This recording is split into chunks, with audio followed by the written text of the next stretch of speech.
Hello everyone. आप जानते हैं कि यूपीएससी एग्जाम को क्रैक करने के लिए सबसे इंपॉर्टेंट चीज़ जो होती है वो होती है रिवीजन।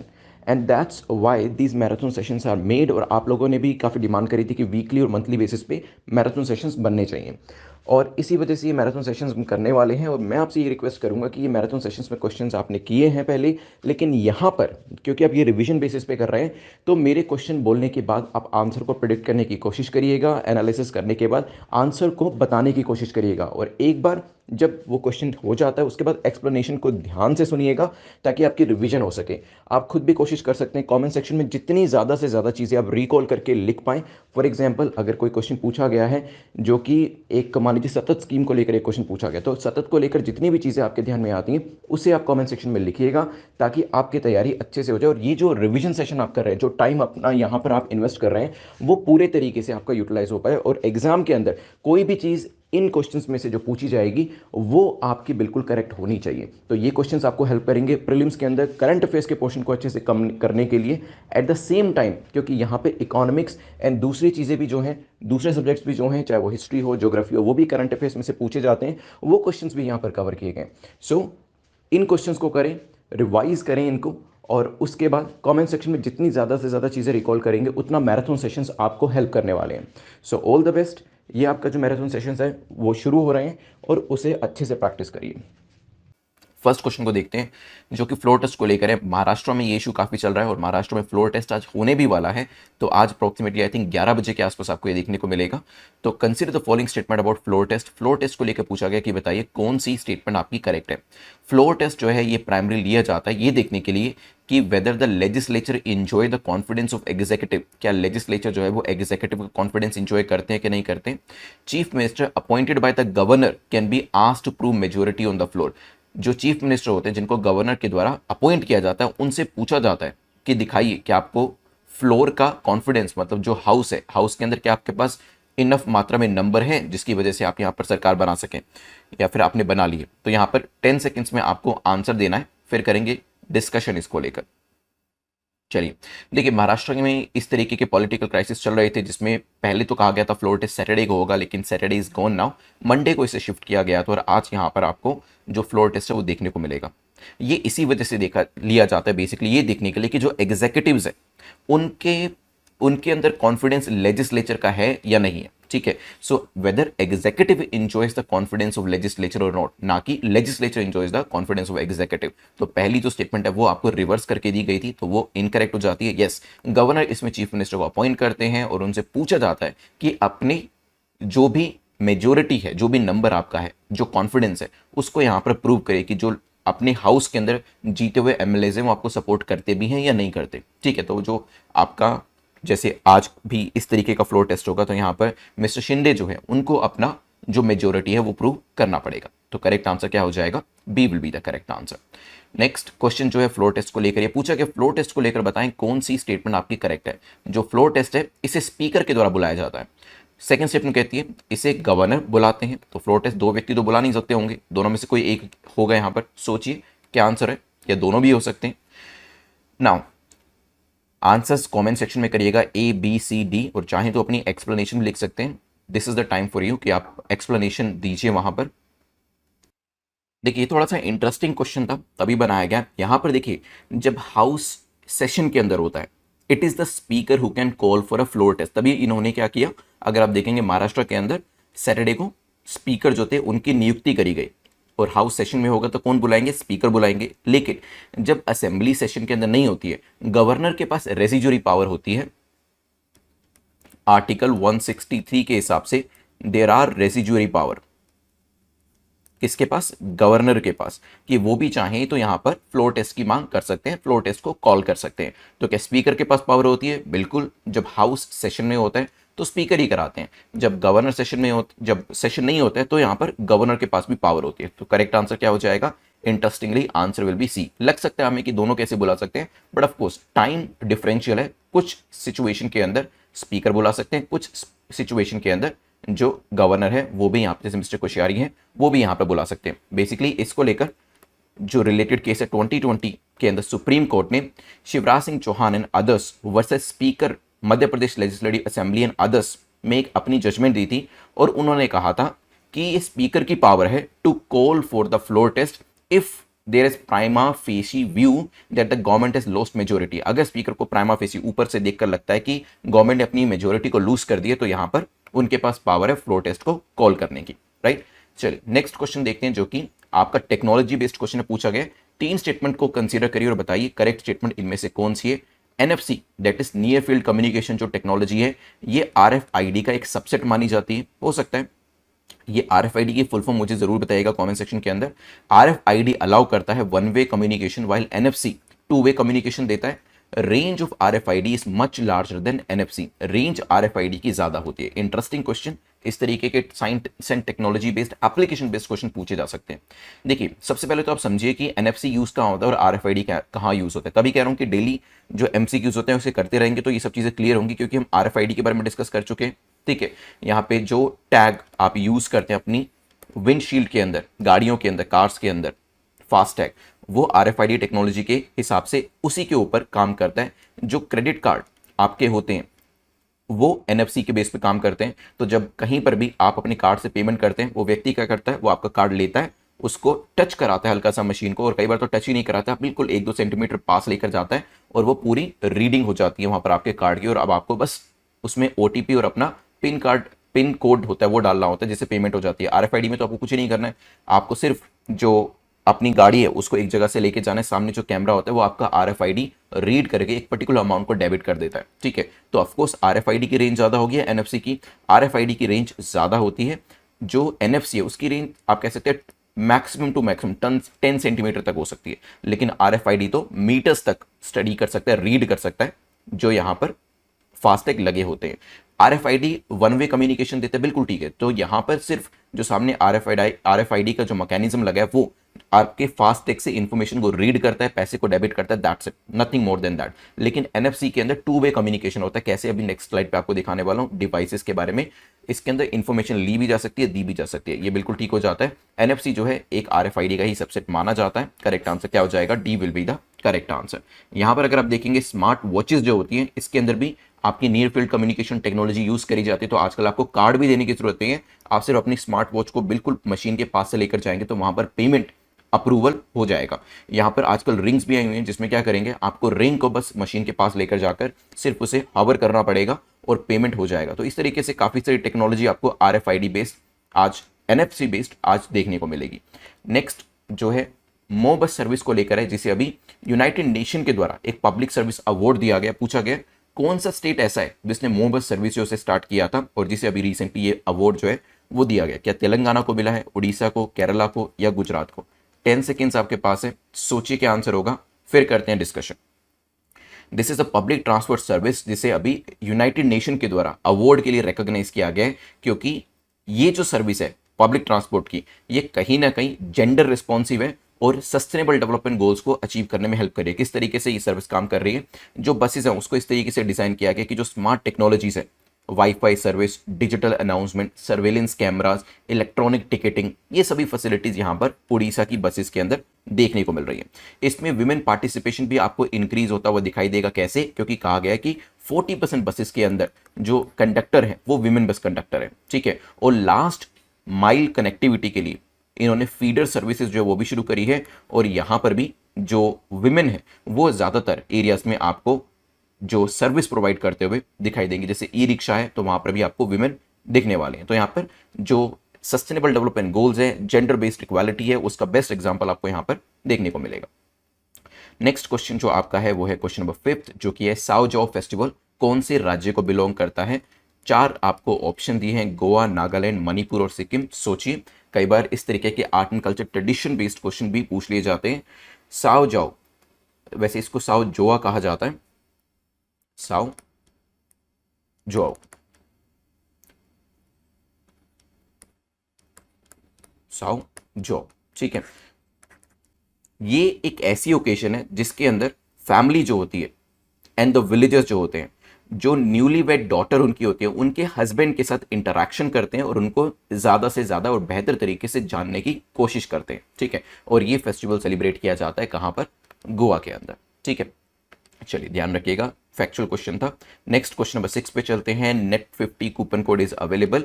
आप exam.netmock.com पर जाकर जो वेरियस सीरीज है जो डे वाइज आपकी तैयारी करा सकती हैं उनमें एनरोलमेंट अपना करा सकते हैं। इसमें होगा क्या, डेली बेसिस पे आपको जो वीडियोस होते हैं MCQs based videos, class based videos, वो सब मिले हुए। तो इसमें क्या होगा, पहले तो आपको कुछ दिन एमसीक्यू बेस्ड डेली वाइज आपकी प्रैक्टिस होती है, उससे पहले लेक्चर आपके तैयार कराए जाते हैं, ठीक है। और वीकली बेसिस में इसमें टेस्ट का प्रोविजन जो है वो भी रखा गया है। इसमें आपको करंट अफेयर्स के मैराथन सेशंस जो है वो भी मिल जाएंगे।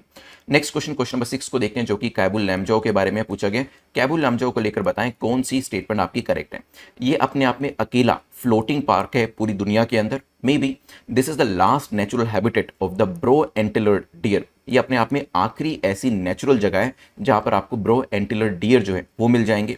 The lake is famous for phumdis. क्या ये लेक फुमदिस के लिए काफी प्रसिद्ध है या कोई वो दूसरी लेक है? सोचिए, ये क्या फ्लोटिंग पार्क है? देखिए कैबुल लैमजाओ जो है, इसके ऊपर क्वेश्चन पहले यूपीएससी में कई बार पूछा जा चुका है। ये जो नेशनल पार्क है, इसे शॉर्ट में KLNP कहते हैं, कैबुल लैमजाओ नेशनल पार्क। ये लोकेट करता है मणिपुर के अंदर एंड ये अपने आप में आखिरी हैबिटेट साइट है ब्रो एंटिलर डियर, जिनको कि सेंगाई भी कहा जाता है। क्या कहा जाता है? सेंगाई, ठीक। लोकतक लेक जो है लार्जेस्ट फ्रेश वाटर लेक है नॉर्थ ईस्ट इंडिया के अंदर, और फुमदीस जो फ्लोटिंग फुमदीस होती है ये उसके लिए फेमस भी है। तो तीनों स्टेटमेंट्स आपकी करेक्ट हो गई। D will be the correct answer here, ठीक है। तो कहां पर लोकेट करते हैं? मणिपुर में, फुमदीस के लिए फेमस है। दोनों चीजें ध्यान रखिएगा। नेक्स्ट, आयुसीएन स्टेटस पूछा है एंटिलर डियर का। जो सेंगाई डियर है, जो सेंगाई डियर है उसका आयुसीएन स्टेटस क्या है ना। मैं यहां पर 10 सेकेंड्स आपके शुरू कर देता हूं, सोचिए, फिर करते हैं डिस्कशन इसको लेकर। देखिए साइट्स के हिसाब से ये अपेंडिक्स 1 के अंदर आता है। वाइल्ड लाइफ प्रोटेक्शन एक्ट जो 1972 का है उसके हिसाब से ये शेड्यूल 1 में आता है, और आईयूसीएन रेड लिस्ट के हिसाब से ये एंडेंजर्ड कैटेगरी के अंदर आता है, ठीक है। तो करेक्ट आंसर क्या हो जाएगा? A will be the correct answer. Next आपका है वर्ल्ड गोल्ड काउंसिल को लेकर क्वेश्चन पूछा गया। वर्ल्ड गोल्ड काउंसिल को लेकर बताएं कौन सी स्टेटमेंट आपकी करेक्ट है, कौन सा कथन सही है। ये एक इंटर गवर्नमेंटल ऑर्गेनाइजेशन है क्या, और हेडक्वार्टर वॉशिंगटन डीसी में है क्या। वर्ल्ड गोल्ड काउंसिल जो है एस्टैब्लिश करी गई थी ताकि गोल्ड की डिमांड को और उसके यूज को प्रमोट किया जा सके। सोचिए, WGC को लेकर 3 स्टेटमेंट्स हैं, आपको आंसर करना है। 10 सेकंड खत्म होने से पहले आंसर करिएगा। चलिए, WGC एक नॉन प्रॉफिट ऑर्गेनाइजेशन है, एक नॉन प्रॉफिट एसोसिएशन है of the world's leading gold producer. जो वर्ल्ड्स लीडिंग गोल्ड प्रोड्यूसर है उसकी एक नॉन प्रॉफिट एसोसिएशन है, जिसका कार्यालय आपको कहां पर देखने को मिलेगा? It is in London. ये कहां पर है? लंदन के अंदर है, ठीक है। और यहां पर हेडक्वार्टर में लंदन होने के बाद WGC का मेन काम क्या है? WGC का मेन काम बिल्कुल ठीक दिया है, यहां पर जो गोल्ड है उसकी डिमांड और उसके यूजेस को प्रमोट करना है, ठीक है। करेक्ट आंसर क्या हो जाएगा यहां पर? नेक्स्ट क्वेश्चन जो है वो असम फ्लड को लेकर है पूछा गया। असम फ्लड को लेकर बताएं कौन सी स्टेटमेंट आपकी करेक्ट है, कौन सा कथन आपका सही है। असम जो है सिस्टमेटिकली और सिस्मिकली एक्टिव जोन के अंदर फॉल करता है। अर्थक्वेक्स एंड लैंडस्लाइड्स जो हैं वो क्या करते हैं? सेडिमेंट्स एंड डब्रिस को रिवर के अंदर डाल देते हैं। इससे क्या होता है? रिवर बेड जो है वो डिक्रीज हो जाता है, जिससे फ्लड्स इंक्रीज हो जाते हैं। 10 सेकेंड्स सोचिए, फिर करते हैं डिस्कशन इसको लेकर। देखिए, हमारे जो पूरा देश है उसको अगर हम सिस्मिक जोन में डिवाइड करें तो 1 2 3 4 5 अलग अलग कैटेगरीज आपको देखने को मिलेगी। और यस, आसाम की बात करें तो सिस्मिकली एक्टिव जोन में ये फॉल करता है, जिसका मतलब ये है कि यहाँ पर अर्थक्वेक आने की जो आप कह सकते हैं कि प्रोबेबिलिटी है वो काफ़ी ज़्यादा है। और इसकी वजह से क्या होता है, जब अर्थक्वेक्स आते हैं तो लैंडस्लाइड्स होती हैं, सेडिमेंट्स जो होते हैं वो रिवर के अंदर गिरना शुरू हो जाते हैं। और जितना मड, जितनी लैंडस्लाइड्स और डेब्रीज रिवर के अंदर जाएंगी, उसका जो तल होता है वो उतना ऊपर आएगा, रिवर बेड जो है वो ऊपर आएगा, ठीक है। तो उस एरिया में मिट्टी भर जाएगी और वहां पे पानी नहीं जा पाएगा, राइट। तो यहाँ पर ये रिवर बेड को डिक्रीज नहीं करता, ये रिवर बेड को इंक्रीज करता है। तो आंसर क्या हो जाएगा? B will be the correct answer, ठीक है। कॉन्सेप्ट बेस्ड आपका क्वेश्चन था यहाँ पर। लास्ट क्वेश्चन पे चलते हैं, जो कि रिपु रिजर्व फॉरेस्ट के बारे में पूछा गया। Ripu reserve forest was located at, ये कहां पर लोकेट करता था? मध्य प्रदेश में, अरुणाचल, असम या फिर none of the above. 10 seconds सोचिए, फिर करते हैं डिस्कशन इसको लेकर। बताइए, राइनोस की वजह से ये न्यूज में था अभी। देखिए, आपने देखा पिछले साल हमने डिस्कस किया था रायमोना के बारे में। 2021 जून का महीना था जब रायमोना को नोटिफाई किया गया था, तभी हमने इसके ऊपर MCQ डिस्कस किया था। और पहले इसे रिपु रिजर्व फॉरेस्ट के नाम से जाना जाता था, जिसे आज रायमोना नेशनल पार्क कहा जाता है। ठीक है, 6th नेशनल पार्क है आसाम का, ये भी ध्यान रखिएगा। तो रिपु रिजर्व फॉरेस्ट कहां पर लोकेट करता था? ऑफकोर्स आसाम के अंदर। तो करेक्ट आंसर क्या हो जाएगा? C will be the correct answer. आपको एक व्यक्ति के बारे में बताया और कहा है कि आपको इसको रिकॉग्नाइज करना है, इस पर्सनैलिटी को। He is known as the plan man of India. He was also one of the member of the first planning commission of India and played a key role in shaping the first 5 year plan. तो जो पहला 5 साल का plan, जो 5 year plan, पंचवर्षीय योजना होती थी, उसे बनाने के पीछे श्रेय इनको दिया जाता है। और साथ ही साथ जो पहली प्लानिंग कमीशन थी उसके मेंबर भी रह चुके, प्लान मैन इनको कहा जाता था।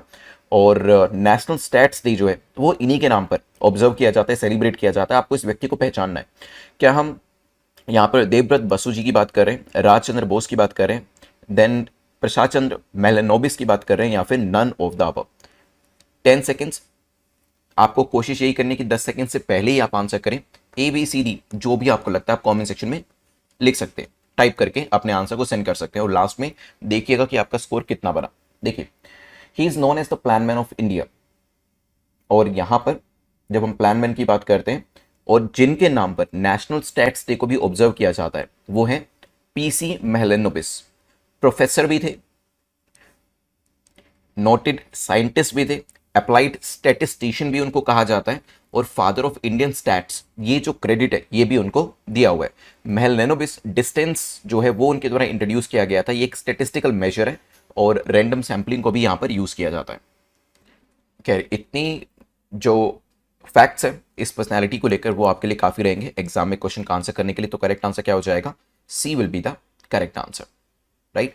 चलते हैं नेक्स्ट क्वेश्चन के ऊपर। नेक्स्ट क्वेश्चन जो है पूछ रहा है नादा प्रभु कैंपेगौड़ा, इसको लेकर आपसे पूछा कि बताइए 2 स्टेटमेंट में से कौन सी स्टेटमेंट ठीक है। तो आपको अंडरलाइन करना है टॉपिक को, और जो चीज पूछी गई एग्जाम के अंदर सही या गलत, करेक्ट या इनकरेक्ट, उसको सर्कल में जरूर डालिएगा, ताकि आपको याद रहे कि एक्चुअल में आपको आंसर करना क्या है। नहीं तो क्या होता है, पूछा इनकरेक्ट जाता है, बट यूजुअली हमारी करेक्ट आंसर करने की आदत होती है, तो हम ऐसे क्वेश्चन को इग्नोर कर देते हैं और वहां पर 2 या 3 हमारे क्वेश्चन गलत हो जाते हैं आते हुए भी, और नेगेटिव मार्किंग भी साथ में हो जाती है। नाउ जब हम नादा प्रभु की बात करते हैं, he was the chieftain of Vijayanagara empire. Vijayanagara empire के चीफटेन थे क्या वो, और बेंगलुरु को फाउंड करने के लिए उनको श्रेय दिया जाता है। 2 स्टेटमेंट्स यहां पर दी है, सोचिए।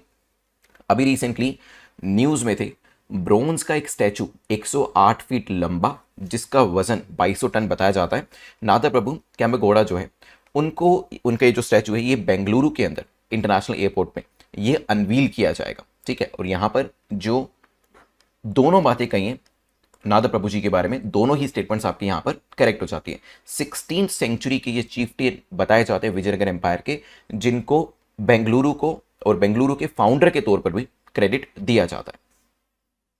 अब देखिए, व्यक्ति ऐसे तो फेमस नहीं होता है, डेफिनेटली कुछ ना कुछ उन्होंने पॉजिटिव किया होगा। तो माना जाता है कि जो कैंपेगौड़ा थे उन्होंने यहाँ पर 1000 से ज़्यादा लेक्स को डेवलप किया था इस सिटी के अंदर, ताकि पीने के पानी की जो समस्या है उसको सोल्व किया जा सके। ठीक है, तो ये भी इस व्यक्ति की पर्सनैलिटी जो है उनके साथ ये जो इंपॉर्टेंट चीज़ है वो ऐड कर लीजिएगा।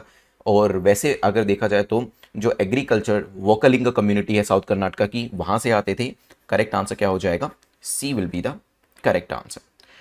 नेक्स्ट क्वेश्चन नंबर 3 को देखते हैं। क्वेश्चन नंबर 3 जो है वो पूछ रहा है बरेल वाइल्ड लाइफ सेंचुरी के बारे में। रिसेंटली ये न्यूज़ में थी, ये कहाँ पर लोकेट करती है, मिजोरम में, मणिपुर में, नागालैंड में, या फिर आसाम में?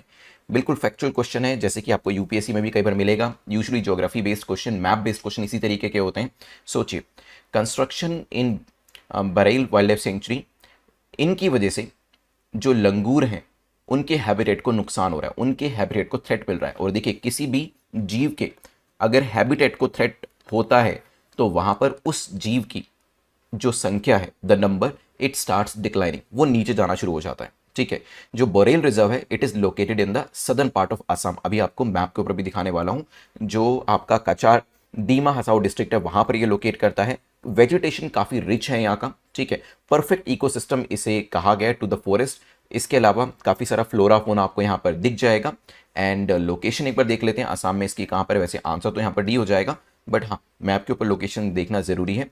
तो एक बार आप अपने एटलिस्ट में भी जितनी भी चीज़ें देखिए, अगर आप 2023 में एग्जाम देने जा रहे हैं तो 2022 से 23 तक जो एक साल में करंट अफेयर्स में जितनी भी चीज़ें न्यूज़ में रही, उसे प्लीज़ आप स्टार मार्क जरूर करिएगा अपने एटलस के अंदर। और चाहे तो 1-2 लाइन में आप लिख भी सकते हैं कि वो जगह न्यूज़ में क्यों थी, ताकि आपका जो एसोसिएशन है उसके साथ और भी बेहतर बन जाए। ठीक है, चलिए तो यहाँ पे एक बार मैप के ऊपर देखिए तो बिल्कुल सदर्न पोर्शन में आपको यहाँ पर ये BWS दिखाई दे रहा है, राइट। चलते हैं नेक्स्ट क्वेश्चन के ऊपर, जो कि है भारत NCAP के बारे में पूछा कि रिसेंटली इसे न्यूज़ में देखा गया, ये किससे रिलेट करता है? क्या ये ऑटोमोबाइल रेटिंग्स को लेकर है, होम अप्लायंस की रेटिंग्स को लेकर है, कोई एमिशन के नए नॉर्म्स आए हैं, या फिर इसमें से कुछ भी नहीं?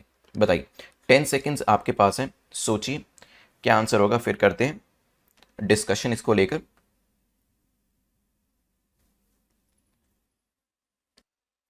आप अभी रिसेंटली इस चीज़ को नोट डाउन कर ही रहे होगे कि इंडिया जो है बहुत सारी रेटिंग्स जो है, बहुत सारे मेजरमेंट जो है वो अपने ही लेकर आ रहा है, ठीक है।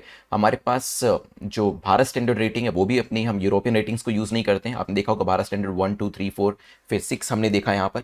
तो उसी तरीके से यहाँ पर ऑटोमोबाइल रेटिंग जो है वो यहाँ पर लेकर आई गई है। बेसिकली ऑटोमोबाइल रेटिंग का मतलब ये है कि कौन सा ऑटोमोबाइल कितना सेफ है, तो सेफ्टी के आधार पर ये रेटिंग दी जाती है। सेफ्टी के आधार पर 1 to 5 की जो रेटिंग है वो यहां पर दी जाती है। भारत की जो NCAP रेटिंग है ये प्रोवाइड करती है कंज्यूमर को, एक इंडिकेशन देती है कि जो भी व्हीकल आप खरीदने वाले हैं वो कितना सेफ है, वो जो एडल्ट ऑक्यूपेंट्स हैं उनके लिए कितना सेफ है, बच्चों के लिए मतलब जो मोर देन 18 ईयर्स ओल्ड है, इक्वल टू 18 ईयर्स है, उनके लिए कितना सेफ है, बच्चों के लिए कितना सेफ है, सेफ्टी असिस्ट टेक्नोलॉजीज उसके अंदर कितनी रखी गई और उसके मुताबिक ही यहां पर उसको रेट किया जाता है, ठीक है।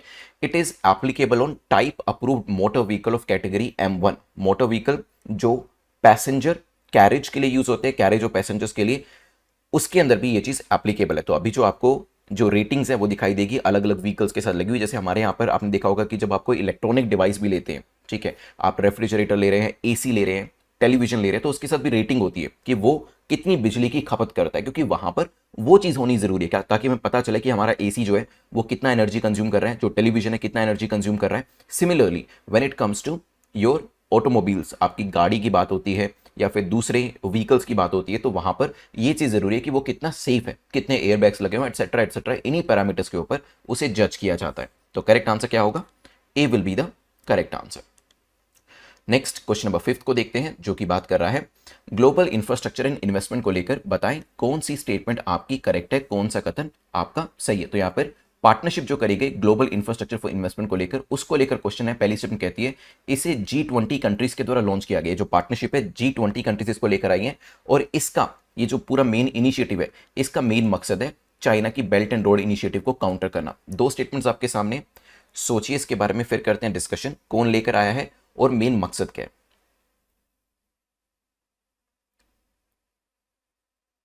देखिए, कभी भी जो भी ग्रुपिंग इस तरीके की चीज को लेकर आएगी, कोई डायरेक्टली तो बोलने वाला है नहीं कि ये चाइनीज के अगेंस्ट हम लेकर आ रहे हैं या चाइना की बेल्ट एंड रोड इनिशिएटिव के अगेंस्ट में लेकर आ रहे हैं। कोई ओपनली तो नहीं कहता। इवन कोड जो है वो हम सभी जानते हैं कि चाइना को काउंटर करने के लिए लेकर आएगा, लेकिन ओपनली कोई नहीं बोलेगा। कोड मेंबर्स तो बिल्कुल ही नहीं बोलेंगे।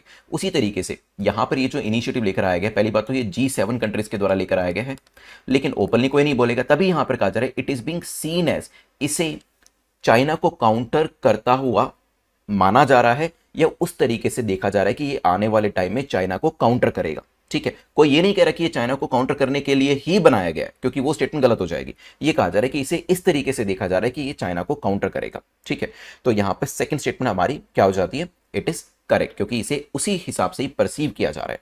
प्रोजेक्ट जो है उसे देखा जा रहा है कि जो चाइना का BRI है, बेल्ट एंड रोड इनिशिएटिव, उसको ये कहीं ना कहीं काउंटर करेगा।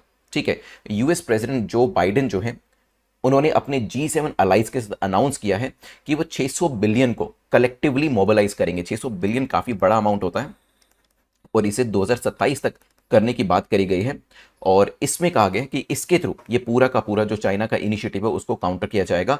इंफ्रास्ट्रक्चर प्रोजेक्ट जो है वो यहां पर developing and middle income countries के अंदर बनाए जाएंगे। तो करेक्ट आंसर क्या हो जाएगा? यहां पर जो पहली स्टेटमेंट है वो आपकी इनकरेक्ट है, सेकंड स्टेटमेंट आपकी ठीक है, तो B will be the correct answer. Right, चलिए, नेट 50 कूपन कोड आपका अवेलेबल है जो आप यूज कर सकते हैं। देखिए, जो 2023 की सीरीज है, it is just like day wise preparation. तो इसमें आपकी डे वाइज प्रिपरेशन होती है, आपको 1 by 1 सारे डेज को कवर करना है। देखिए, अगर आप कवर कर पाए तो ही आप इसमें एनरोल कराइए। ऐसा नहीं कि आपने ले लिया, 2 दिन कवर किया, 3 दिन कवर किया, फिर छोड़ दिया, because then you will not be able to reap the benefit, तब आपको बेनिफिट नहीं मिलेगा। डिसिप्लिन जो है एग्जाम के लिए इंपॉर्टेंट है, चाहे आप किताब में से तैयारी करें, चाहे किसी भी कोर्स में से तैयारी करें, लेकिन हाँ, डिसिप्लिन जो है वो काफी जरूरी है। तभी पूरे कोर्स को डे वाइज डिवाइड किया गया था, ताकि आप एक चेक रख सके अपने ऊपर कि क्या डे को आप कंप्लीट कर पा रहे हैं या नहीं। ज्यादा टाइम नहीं लगता है, आप चाहें तो 2 घंटे में एक पूरे डे को कंप्लीट कर सकते हैं, उसके बाद सेल्फ स्टडी कर सकते हैं। लेकिन हाँ, ये एक तरीके का बैरोमीटर होगा ये चीज चेक करने के लिए कि क्या डेली का डेली जो टास्क आपको दिया जा रहा है वो आप कर पा रहे हैं। इसमें जो डेली आपको एक वीडियो मिल रहा है, जो आपको एमसीक्यू प्रैक्टिस करने के लिए मिल रहे हैं ऑनलाइन, जो आपको पीडीएफ रिवाइज करने के लिए मिल रही है, वो डेली टू डेली आप कर पा रहे हैं या नहीं कर पा रहे हैं। अगर आपको लगता है कि you can do it, only then you should enroll, otherwise you should skip. Now चलते हैं क्वेश्चन नंबर 6 के ऊपर, जो कि बात कर रहा है which of the following international organisation has recently financed India's programme on road safety. तो कौन सी ऑर्गेनाइजेशन ऐसी है जिसने अभी रिसेंटली कहा कि रोड सेफ्टी के अंदर वो इंडिया को फाइनेंस करेंगे? So is it IMF, is it world bank, is it WHO, या फिर इज इट एन एनजीओ जिसका नाम अराइव सेफ यहां पर आपको दिया है? 10 सेकेंड्स आपके पास है। देखिए, सबसे पहले when it comes to financing, NGO तो खुद ही फाइनेंस मांगता है, उसके पास इतनी कैपेसिटी नहीं होती है कि वो किसी को फाइनेंस करे, ठीक है, तो ये तो आप वैसे ही हटा सकते थे। वर्ल्ड हेल्थ ऑर्गेनाइजेशन का काम भी फाइनेंस करना नहीं है, अगेन ये भी, इसके अंदर भी फंडिंग करी जाती है, पैसा इसको दिया जाता है, राइट, तो यहां पर ये भी आप हटा सकते थे। तो ए या बी दोनों में से आपको चॉइस लेनी थी। और वैसे यहां पर बताएं तो वर्ल्ड बैंक ने अभी 250 मिलियन का लोन जो है वो गवर्नमेंट ऑफ इंडिया को दिया है, ताकि रोड सेफ्टी प्रोग्राम भारत अपने 7 अलग अलग राज्यों के अंदर चला सके। तो करेक्ट आंसर क्या होगा? B will be the correct answer. Project जो है इसे एस्टैब्लिश किया जाएगा एक national harmonised crash database system के हिसाब से। देखा जाएगा कि कौन कौन से राज्य ऐसे हैं जो सेफ है, कौन से ऐसे हैं जहां पर एक्सीडेंट प्रोन है, इसे इंप्लीमेंट किया जाएगा और लोकेशन के हिसाब से भी डेटा यहां पर देखा जाएगा। वैसे कहा जा रहा है कि इसे आंध्र प्रदेश, गुजरात, उड़ीसा, तमिलनाडु, तेलंगाना, यूपी और साथ ही साथ वेस्ट बंगाल में इंप्लीमेंट किया जाने वाला है, ठीक है, चलिए ध्यान रखिएगा।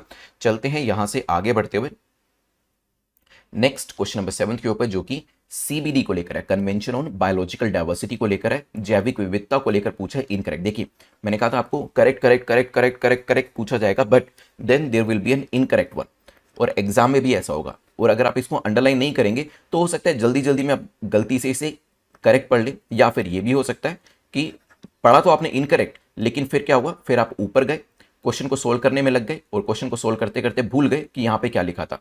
सो CBD, is it a legally binding convention? May be. Then its secretariat is located in Montreal, Canada. 10 second सोचिए इसके बारे में, फिर करते हैं डिस्कशन। अब आप यहां पर सोच सकते हैं कन्वेंशन ऑन बायोलॉजिकल डाइवर्सिटी कि क्या ये लीगली बाइंडिंग है? यस, ये लीगली बाइंडिंग है, आप इस तरीके से सोचेंगे। देन आप सोचेंगे कि इसका सेक्रेटेरिएट मैंने पढ़ा तो था, वो मॉन्ट्रियल कनाडा में है, ये भी ठीक हो जाता है। और फिर आप क्या करेंगे, फिर आप सी को मार्क करेंगे और जो आपकी ओएमआर शीट होगी उसमें भी आप सी बबल जो होता है उसे आप फिल कर देंगे, और जो ए बी डी होता है वो आपका रह जाएगा, ठीक है। बट जब घर आके आप आंसर्स मैच करेंगे तो आपको लगेगा यार सीबीडी वाला क्वेश्चन मेरा कैसे गलत हो गया, सारी आंसर कीज इसमें डी बता रही है और मैंने सी लिखा है, तो ये तो गलत नहीं होना चाहिए था। देन आपका ध्यान जाएगा यहाँ पर इनकरेक्ट के ऊपर। तभी मैं कह रहा हूँ कि इसे सर्कल में जरूर डालें, ताकि आपका ध्यान इस तरफ जरूर जरूर जरूर जाए जब आप क्वेश्चन का आंसर मार्क कर रहे हैं। क्योंकि देखिए क्वेश्चन तो आपको आता है, जहां पर आपको 2 मार्क्स मिल जाते हैं, पहली बात तो आपको 2 मार्क्स नहीं मिलेंगे क्योंकि आपने क्वेश्चन सही नहीं लिखा, रादर नेगेटिव पेनल्टी यहां पर आपके ऊपर लग जाएगी -0.67 की, 1/3 नेगेटिव मार्किंग की, ठीक है। तो एक तरीके से कितने का डिस्टेंस हो गया आपके आपके कंपेटिटर से? 2.67 मार्क्स का डिस्टेंस हो गया सिर्फ एक क्वेश्चन के अंदर, ये सर्कल नहीं लगाने की वजह से, सिर्फ एक क्वेश्चन में आपका कॉन्सेंट्रेशन हटने की वजह से। और ऐसे अगर 3-4 क्वेश्चन में अगर आप भूल कर देते हैं एग्जाम के अंदर, तो आप देख सकते हैं यहाँ पर जो डिस्टेंस है वो 10 मार्क्स और इससे भी ज़्यादा हो सकता है। और आप जानते हैं कि प्रीलिम्स के अंदर तो हाफ ऑफ मार्क्स की जो ज़रूरत होती है वो आपको पड़ती है कट ऑफ को क्रॉस करने के लिए। खैर, यहाँ पर 4th वर्किंग ग्रुप था, पोस्ट 2020 ये लोग मिल रहे थे और इसे रिसेंटली ऑर्गेनाइज किया गया कीनिया के अंदर। दोनों स्टेटमेंट्स यहाँ पर करेक्ट है, लीगली बाइंडिंग कन्वेंशन भी है, साथ ही साथ जो इसका सेक्रेटेरिएट है वो कनाडा मॉन्ट्रियल के अंदर भी है, ये भी ध्यान रखिएगा। सीबीडी जो है एक मल्टीलेटरल ट्रीटी है which is open for signature, signature के लिए ओपन है, बाकी कंट्रीज भी इसे ज्वाइन कर सकती है। कन्वेंशन इज लीगली बाइंडिंग, जो इसकी सिग्नेटरी कंट्रीज हैं उसके ऊपर ये कन्वेंशन लीगली बाइंडिंग है, और इंडिया जो है that is also a party to the convention, ठीक है, वो भी कन्वेंशन की पार्टी है। तो करेक्ट आंसर क्या हो जाएगा यहाँ पर? दोनों ही स्टेटमेंट करेक्ट है, इनकरेक्ट आपको बताना था D will be the correct answer. Next question number 8 को देखते हैं, जो कि इंडिया मलेशिया रिलेशन को लेकर है, पूछा गया इंडिया मलेशिया रिलेशन को लेकर। पहला है हरिमो शक्ति, it is a joint military exercise जो कि दोनों कंट्रीज आपस में करती हैं। क्या इस नाम की कोई एक्सरसाइज होती है दोनों के बीच में? May be. दोनों ने caeca, that is comprehensive economic cooperation agreement को साइन किया हुआ है। सोचिए फिर करते हैं discussion. Recently Indian defence minister जो है उन्होंने मलेशियन डिफेंस मिनिस्टर के साथ एक मीट करी और दोनों ने कहा कि हमें अपने डिफेंस कोऑपरेशन को बढ़ाना चाहिए। और वैसे भी ऊपर चाइना भी है और मलेशिया, इंडोनेशिया जैसी कंट्रीज भी चाइना से परेशान है। एक्चुअली साउथ चाइना सी में जितने भी कंट्रीज हैं वो चाइना से परेशान है। तो यहाँ पर कोशिश करी जा रही है कि किसी न किसी तरीके से डिफेंस एग्रीमेंट्स किए जाए। ठीक, इंडिया मलेशिया जो है इन्होंने सीका को साइन किया हुआ है, which is a free trade agreement दोनों कंट्रीज के बीच में है। और यस, जो हरिमो शक्ति है ये भी एक एनुअल एक्सरसाइज है जो कि दोनों कंट्रीज के द्वारा करी जाती है। ठीक है, मलेशिया जो है थर्ड लार्जेस्ट ट्रेडिंग पार्टनर है इंडिया का, अगर हम आसियान कंट्रीज की बात करते हैं। राइट, तो दोनों स्टेटमेंट ठीक। और बताना क्या था आपको? बताना भी आपको करेक्ट ही था, इनकरेक्ट नहीं बताना था। तो करेक्ट आंसर क्या हो जाएगा यहाँ पर? C will be the correct answer. Next question economy area से है, गिग इकोनॉमी के लेकर पूछा कि बताइए कौन सी स्टेटमेंट गिग इकोनॉमी को लेकर आपकी सही है। गिग वर्कर्स वो वर्कर्स होते हैं जिनकी लाइवलीहुड पूरे तरीके से डिपेंड करती है एक ऐसे रिलेशनशिप के ऊपर जो एम्प्लॉयर एम्प्लॉई अरेंजमेंट से बिल्कुल अलग होता है। May be. Second, platform India initiative will enhance skill development among the gig and the platform workers. तो प्लेटफॉर्म इंडिया जो है वो क्या कर रहा है, वो ऐसा बताया जा रहा है कि गिग वर्कर्स और प्लेटफॉर्म वर्कर्स जो है इनके स्किल को इंप्रूव करेगा। मे बी, हो सकता है। 10 सेकेंड्स सोचिए।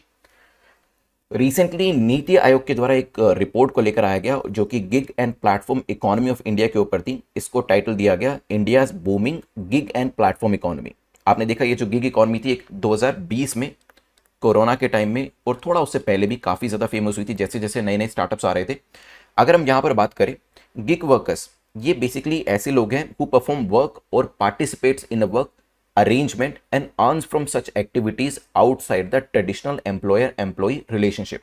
तो बेसिकली कहा क्या जा रहा है कि यूजुअली क्या होता है, यूजुअली कोई व्यक्ति जाता है, ए व्यक्ति गया इन्फोसिस के अंदर, इसको जॉब मिली। तो इन्फोसिस क्या है, एम्प्लॉयर है, ये ए कौन है, ये एम्प्लॉई है। ठीक है, तो एम्प्लॉयर एम्प्लॉय रिलेशनशिप डेवलप हो गया यहाँ पर। लेकिन जो नए तरीके के काम है ना वो कॉन्ट्रैक्ट बेसिस पे, ठीक है, पे एज यू गो बेसिस पे ज़्यादा चल रहे हैं। जैसे कि कोई व्यक्ति जोमेटो के लिए डिलीवरी बॉय है, स्विगी के लिए डिलीवरी बॉय है, ब्लिंकिट के लिए है, ठीक है, या फिर ओला उबर के लिए काम कर रहा है, तो वहाँ पर वो एम्प्लॉयर एम्प्लॉय रिलेशनशिप नहीं होता है। ठीक है, वहाँ पर आप एक कॉन्ट्रैक्ट के बेसिस पे काम कर रहे होते हैं, एक स्पेसिफिक टारगेट को आप मीट कर रहे होते हैं, उसके बेसिस पे आपको पेमेंट किया जा रहा होता है। ठीक है, अदर कोई बेनिफिट्स वहाँ पर नहीं होते हैं। गिग इकॉनमी जो है एक तरीके का फ्री मार्केट सिस्टम होता है जिसमें टेम्परेरी पोजिशंस दी जाती हैं and they are very very common. Organisation contract करती हैं इंडिपेंडेंट वर्कर्स के साथ, कोई लाइबिलिटी वर्कर के ऊपर नहीं होती, उसे जब तक काम करना है करे वो जा सकता है, कोई ऐसा कोई नोटिस वोटिस पीरियड नहीं होता है इसके अंदर भी। और इसी तरीके से जो हायरिंग कंपनी है उसके ऊपर भी ऐसा कोई लाइबिलिटी नहीं होती है। ठीक है, प्लेटफॉर्म इंडिया इनिशिएटिव जो है वो क्या कर रहा है, वो स्किल डेवलपमेंट में हेल्प कर रहा है ऐसे ही वर्कर्स की। ठीक है, और अभी तो बात भी चल रही थी कि हो सकता है आने वाले टाइम में फाइनेंशियल इंक्लूजन, सोशल सिक्योरिटी के अंदर एटलीस्ट इनको ऐड किया जाए। देखते हैं आगे सरकार क्या क्या करती है। करेक्ट आंसर क्या हो जाएगा यहाँ पर? C will be the correct answer. दोनों स्टेटमेंट्स यहाँ पर ठीक हो जाती हैं। तो यहाँ पर कुछ फीचर्स आप देख सकते हैं। काफ़ी सारे लोग गिग इकोनॉमी को और गिग वर्कर्स को पसंद करते हैं, मतलब कुछ लोग उस काम को भी करना पसंद करते हैं क्योंकि इसमें उनको लगता है कि वो अपने पैशन को फॉलो कर सकते हैं, फ्रीडम होती है, अपनी जगह पर रहकर काम कर सकते हैं। फ्रीलांसर्स भी इसमें आते हैं, तो अपनी मर्जी का काम अपनी जगह पर रहकर यहाँ पर किया जा सकता है। ऑफकोर्स सेंस ऑफ सिक्योरिटी आपको नहीं मिलेगा, लेकिन हाँ आपको ठीक ठाक पेमेंट इसमें मिल जाता है, फ्रीडम मिल जाती है, आप अपने पैशन को परस्यू कर सकते हैं और डाइवर्सिटी काम की मिल जाती है। बट ऑफकोर्स लाइफ में हर चीज़ तो नहीं मिलती है, तो यहाँ पर जो सेंस ऑफ सिक्योरिटी जो एम्प्लॉयर एम्प्लॉय ट्रेडिशनल रिलेशनशिप में देखने को मिलती है वो यहाँ पर नहीं मिलती है। खैर, नेक्स्ट है जादूगोड़ा एंड कडप्पा डिस्ट्रिक्ट, ये किस चीज़ के एक्सट्रैक्शन के लिए फेमस है? यहाँ से कौन सा मिनरल निकाला जाता है? यूरेनियम, कॉपर, आयरन या डायमंड? 10 सेकेंड्स आपके पास है, सोचिए क्या आंसर हो सकता है। अभी रिसेंटली राजस्थान गवर्नमेंट जो है वो रिसेंटली एक पर्टिकुलर प्रोडक्ट की माइनिंग के अंदर एंटर कर रही है। उसने अभी लेटर ऑफ इंटेंट जो है वो यहां पर इशू करवाया है। 12 मिलियन टन्स यूरेनियम रिजर्व जो है वो सिर्फ सिकर डिस्ट्रिक्ट में ही कहा जा रहा है कि राजस्थान के अंदर पाए जा सकते हैं। ठीक है, यूरेनियम जो है it is currently being excavated, ये अभी जादूगोड़ा ऑफ सिंहभूम जो झारखंड के अंदर है जादूगढ़ा कहाँ पर है? सिंगभूम झारखंड के अंदर। कडप्पा कहाँ पर है? Kadapa is in Andhra Pradesh. यहां से अभी पूरा का पूरा एक्सट्रैक्शन किया जा रहा है, लेकिन क्योंकि राजस्थान के अंदर भी अच्छी खासी अगर आप देखेंगे पोटेंशियल है, तभी यहां पर भी इसकी बात करी जा रही है। हाईएस्ट यूरेनियम प्रोड्यूसिंग अगर हम कंट्रीज की बात करें तो उसमें कजाकिस्तान, कनाडा और ऑस्ट्रेलिया का नाम आता है। ठीक है, और यूरेनियम आप जानते हैं इसका इस्तेमाल इलेक्ट्रिसिटी पीसफुल पर्पस के लिए, जब हम बात करते हैं इलेक्ट्रिसिटी जनरेट करने के लिए किया जा सकता है। हावेवर अगर हम न्यूक्लियर एनर्जी के अलग भी बात करें, इसका इस्तेमाल एनर्जी के अलावा मेडिसिन एरिया के अंदर, डिफेंस इक्विपमेंट के अंदर, फोटोग्राफी के अंदर भी किया जा सकता है। तो करेक्ट आंसर क्या हो जाएगा? A will be the correct answer. World drug report के बारे में पूछा गया, इसे रिसेंटली न्यूज में देखा गया, इसे किसके द्वारा पब्लिश किया गया? क्या इंटरपोल ने इसे पब्लिश किया है? इसे यूएनओडीसी के द्वारा पब्लिश किया गया है, वर्ल्ड हेल्थ ऑर्गेनाइजेशन के द्वारा, या फिर none of the above? 10 seconds आपके पास है, सोचिए ये रिपोर्ट किसके द्वारा लेकर आई गई है, किसने इसे रिलीज किया है? देखिए ये जो रिपोर्ट है एनुअल बेसिस पे रिलीज करी जाती है। ठीक है, एनुअल बेसिस पे इस वर्ल्ड रिपोर्ट को रिलीज किया जाता है और वो रिलीज किया जाता है यूएनओडीसी के द्वारा। और इस बार की जो रिपोर्ट है 2022 की, वो हाईलाइट करती है कि जो ट्रेंड है इसके कंजम्पशन का वो कैसा है, और इलिसिट ड्रग्स की वजह से क्या क्या इंपैक्ट होते हैं, और इसका इंपैक्ट विमेन एंड यूथ के ऊपर किस तरीके का पड़ रहा है, ये सभी चीजें मेंशन करी गई है रिपोर्ट के अंदर। वेरियस टाइप्स की जो सिंथेटिक या अदरवाइज जो एरियाज होते हैं ड्रग्स के, उसमें डिमांड एंड सप्लाई कैसा रहता है, उसको लेकर भी इस रिपोर्ट ने जानकारी दी है। तो करेक्ट आंसर क्या हो जाएगा? B will be the correct answer. चलिए, तो यहां पर आपको एक इन्फोग्राफिक जो है वो भी दिया है कि कितने लोग इसकी वजह से सफर करते हैं। ट्रीटमेंट के अंदर भी काफी सारे गैप्स हैं, हालांकि सरकार के द्वारा ट्रीटमेंट एंड रिहैब सेंटर तो खोले गए हैं, लेकिन उसके अंदर भी काफी सारे लूप होल्स हमें देखने को मिलते हैं। ठीक है, चलिए क्वेश्चन नंबर सेकंड को देखते हैं, जो कि है हॉर्न ऑफ अफ्रीका। एक आपका ज्योग्राफी बेस्ड क्वेश्चन है, पूछा गया हॉर्न ऑफ अफ्रीका के कंसर्न में आपको बताना है दोनों में से कौन सी स्टेटमेंट आपकी ठीक है। इसे सोमाली पेनिनसुला भी कहा जाता है क्या? Maybe. It lies along the southern boundary of Red Sea, Red Sea के साउथ में ये लोकेट करता है। 10 सेकेंड्स आपके पास है, सोचिए फिर करते हैं डिस्कशन। अभी हुआ क्या, चाइना हॉर्न पीस कॉन्फ्रेंस जो है उसे यहाँ पर ऑर्गेनाइज किया गया, और ये जो कॉन्फ्रेंस है ये सिक्योरिटी, डेवलपमेंट और गुड गवर्नेंस के ऊपर ऐसा कहा जा रहा है फोकस कर रही है। वैसे तो आप जानते ही हैं चाइना के बारे में बात हो रही है, तो डेफिनेटली चाइना की नजर कब से है कि अफ्रीका के रिसोर्सेज का मिसयूज किया जा सके, अफ्रीका में किसी ना किसी तरीके से एंट्री करके जितनी भी कंट्रीज हो सकती है वहां पर रिसोर्सेज को फोरफिट किया जा सके। नाउ अगर हम बात करें हॉर्न ऑफ अफ्रीका को लेकर, इसे यस सोमाली पेनिनसुला भी कहा जाता है। अभी मैं आपको दिखाऊंगा मैप के अंदर किस तरीके का दिखता है। एक लार्ज पेनिनसुला है ईस्ट अफ्रीका के अंदर, यहां पे देखिए ये सोमालिया आपको दिखाई दे रहा है, ये ईस्टर्न अफ्रीका के अंदर। ठीक है, ये कंट्रीज देखिएगा, ये 4 कंट्रीज जिसे कि सीड कंट्रीज भी कहा जाता है। याद रखने का तरीका है सिर्फ सीड करके याद कर लीजिएगा। एस से क्या है? सोमालिया, क्योंकि क्वेश्चन पूछा जाता है कई बार कि आपके हॉर्न ऑफ अफ्रीका में कौन कौन सी कंट्री है। फिर है आपकी एरिट्रिया, एक और कंट्री है। फिर आपकी नेक्स्ट कंट्री है इथियोपिया, एंड फिर नेक्स्ट आपकी कंट्री आती है जिबूती। ठीक है, तो ये 4 कंट्रीज आपको देखने को मिल रही हैं। कई बार ये पीछे वाली countries Sudan, Uganda, Kenya, Tanzania, Madagascar को भी इसमें इंक्लूड किया जाता है जब एक बड़े लेवल पे हॉर्न ऑफ अफ्रीका को देखा जाता है, बट लार्जली ये 4 कंट्रीज हॉर्न ऑफ अफ्रीका को फॉर्म करती है। तो कैसे सोमाली पेनिनसुला भी कहा जाता है? बिल्कुल, क्योंकि सोमालिया आपने देखा बिल्कुल आपको ईस्टर्न साइड दिखाई देगा, एक पेनिनसुला है यहाँ पे, 3 साइड से पानी से घिरा हुआ है। नाउ इसकी बाउंड्री अगर आप इस मैप में नहीं है लेकिन ऊपर देखेंगे, ऊपर आपको रेड सी दिखाई देगा। तो यस, ये रेड सी के सदर्न डायरेक्शन के अंदर लोकेट करता है। तो करेक्ट आंसर क्या हो जाएगा? C will be the correct answer. Horn of Africa को सोमाली पेनिनसुला भी कहा जाता है।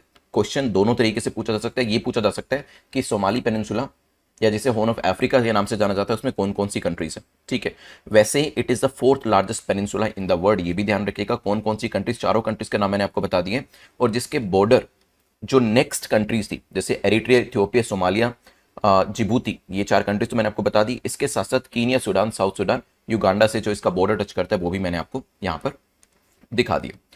चलते हैं नेक्स्ट टॉपिक के ऊपर, जो कि है अभ्यास सिस्टम को लेकर पूछा गया। रिसेंटली इसे देखा गया, ये किससे रिलेट करता है? ये सुपरसोनिक मिसाइल है जो कि असिस्टेड टॉर्पीडो सिस्टम है। हो सकता है कि एक तरीके का आपका मिसाइल सिस्टम हो। ये air to air missile system है। ये हाई स्पीड एरियल टारगेट से रिलेट करता है या फिर तीनों में से किसी भी चीज से रिलेट नहीं करता, किसी चौथी चीज से रिलेट करता है जो शायद यहां पर मेंशन नहीं किया गया। सोचिए 10 सेकेंड्स आपके पास है। अभी अभी रिसेंटली इंडिया ने सक्सेसफुली टेस्ट किया है यहां पर इस अभ्यास का या इसी से रिलेटेड चीज का आप कह सकते हैं high speed expendable aerial target. High speed expendable aerial target Abhyas यहां पर टेस्ट किया गया है सक्सेसफुली। इंडिया ने सक्सेसफुली फ्लाइट टेस्ट किया है इंडिजिनियसली डेवलप्ड हीट को। ये क्या है? HEAT। ये क्या है? High speed expendable aerial targets Abhyas system जो है उसको यहां पर हीट के साथ साथ चांदीपुर ओडिशा के अंदर टेस्ट फायर किया गया और इस टेस्ट फायरिंग के अंदर परफॉर्मेंस जो एयरक्राफ्ट की थी वो लो एल्टीट्यूड के अंदर टेस्ट करी गई है। तो इसमें किया क्या गया, जो एयरक्राफ्ट थे, टारगेट एयरक्राफ्ट थे, उनको ग्राउंड बेस्ड कंट्रोलर से उड़ाया गया, काफी नीचे एल्टीट्यूड के ऊपर उनको ये उड़ाया गया यहां पर। तो इवेंचुअली आंसर क्या हो जाएगा? Abhyas system high speed aerial target से रिलेट करता है। Correct answer will be C. Next question number 4 को देखते हैं जो कि बात कर रहा है consider the following statement with reference to CDRI coalition for disaster resilient infrastructure. किससे रिलेट करता है आपको करेक्ट आंसर बताना है।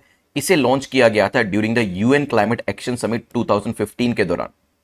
क्या 2015 में लेकर आए थे इसे? हो सकता है। Next, it is one of the major global initiative जिसे गवर्नमेंट ऑफ इंडिया के द्वारा लॉन्च किया गया, ये भी पॉसिबल है। 10 सेकेंड्स आपके पास है, सोचिए। कैबिनेट ने अप्रूव किया है categorisation of CDRI as an international organisation. So cabinet ने अप्रूव किया है कि CDRI जो है इसका कैटेगराइजेशन किया जाएगा। अब यहां पर CDRI को लॉन्च किया गया था हमारे prime minister, honourable prime minister के द्वारा during UN climate action summit. UN climate action summit जो हुई थी 2019 के अंदर, मतलब अभी रिसेंटली 2-3 साल पहले, तब इसे लॉन्च किया गया था। मतलब यस, गवर्नमेंट ऑफ इंडिया के द्वारा इसे लेकर आया गया है, प्राइम मिनिस्टर के द्वारा लॉन्च किया गया था। It is the second major global initiative जो कि गवर्नमेंट ऑफ इंडिया के द्वारा लॉन्च किया गया है एंड ये डेमोन्स्ट्रेट करता है इंडिया की लीडरशिप कि हम कितना ज्यादा चाहते हैं कि क्लाइमेट चेंज जो है इस पूरे मुद्दे को ठीक किया जा सके, डिजास्टर रेजिलियंस मैटर्स के अंदर भी इंडिया अपनी भूमिका निभा सके। तो 2015 में तो खैर इसे लेकर नहीं आया गया था, तो पहली स्टेटमेंट इनकरेक्ट हो जाती है। लेकिन हाँ, CDRI जो है एक ग्लोबल पार्टनरशिप है नेशनल गवर्नमेंट की, UN एजेंसीज भी इसमें शामिल होती है, UN एजेंसीज के प्रोग्राम्स भी इसमें शामिल होते हैं, मल्टीलेटरल डेवलपमेंट बैंक्स जो हैं फाइनेंसिंग के लिए वो भी इसमें अवेलेबल रहते हैं। अब CDRI का मेन काम क्या है, नाम पढ़िए इसका, कोalition फॉर डिजास्टर रेजिलिएंस इंफ्रास्ट्रक्चर। तो जब भी याद कर रहे हो ना, रट्टा मत मारिएगा, क्रैम मत करिएगा, इसको समझने की कोशिश करिएगा। CDRI लिखा है जिसका मतलब क्या है? जिसका मतलब डिजास्टर से, रेजिलियंस से, इंफ्रास्ट्रक्चर से, कि इंफ्रास्ट्रक्चर ऐसा बनाओ कि डिजास्टर आए भी सही वो इतना रेजिलियंट हो कि उसे नुकसान ना हो। ठीक है, नाम से तो यही पता चल रहा है। अब इसका मेन पर्पस यही है कि रेजिलियंस ऑफ इंफ्रास्ट्रक्चर सिस्टम को बढ़ाया जा सके, मतलब ऐसा इंफ्रास्ट्रक्चर हम क्रिएट करें कि जिसके ऊपर डिजास्टर का रिस्क कम से कम हो। ठीक है, जो सस्टेनेबल हो पूरी तरीके से। तो करेक्ट आंसर क्या हो जाएगा? B will be the correct answer.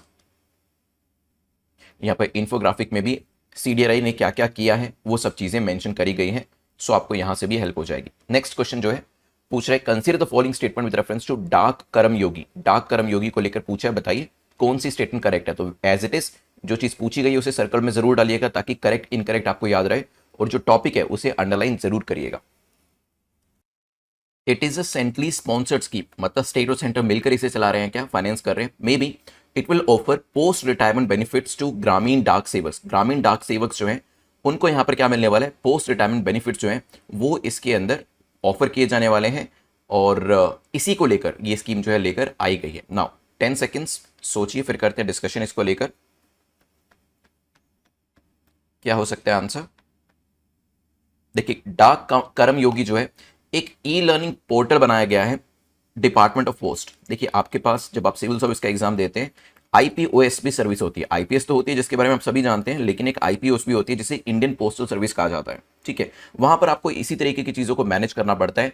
एक ई-लर्निंग पोर्टल जो है उसे एस्टैब्लिश किया गया डिपार्टमेंट ऑफ पोस्ट के द्वारा, जिसे मिनिस्ट्री ऑफ कम्युनिकेशन के द्वारा लॉन्च किया जा रहा है। अब यहां पर दोनों स्टेटमेंट्स के ऊपर आते हैं। डाक कर्म योगी जो ई-लर्निंग पोर्टल होगा जो डिपार्टमेंट ऑफ पोस्ट के द्वारा लेकर आया गया है, इसे इन हाउस तरीके से मिशन कर्म योगी जो हम पहले से ही लॉन्च कर चुके थे, सिविल सर्वेंट्स के लिए लेकर आए थे, ये इसे लेकर आया गया है। और यहां पर बेसिकली जो एफिशिएंसी है जितने भी एम्प्लॉइज है गवर्नमेंट ऑफ इंडिया के, उसको इंप्रूव करने के लिए लेकर आई गई। क्योंकि देखिए, एक जनरल माइंडसेट ये होती है कि सरकार के अंदर काम तेजी से नहीं होता, और जो कि सही भी है। हमने अपने एक्सपीरियंस से भी देखा है कि प्राइवेट सेक्टर ज्यादा एफिशिएंट होता है पब्लिक सेक्टर के कंपैरिजन में, गवर्नमेंट सेक्टर के कंपैरिजन में।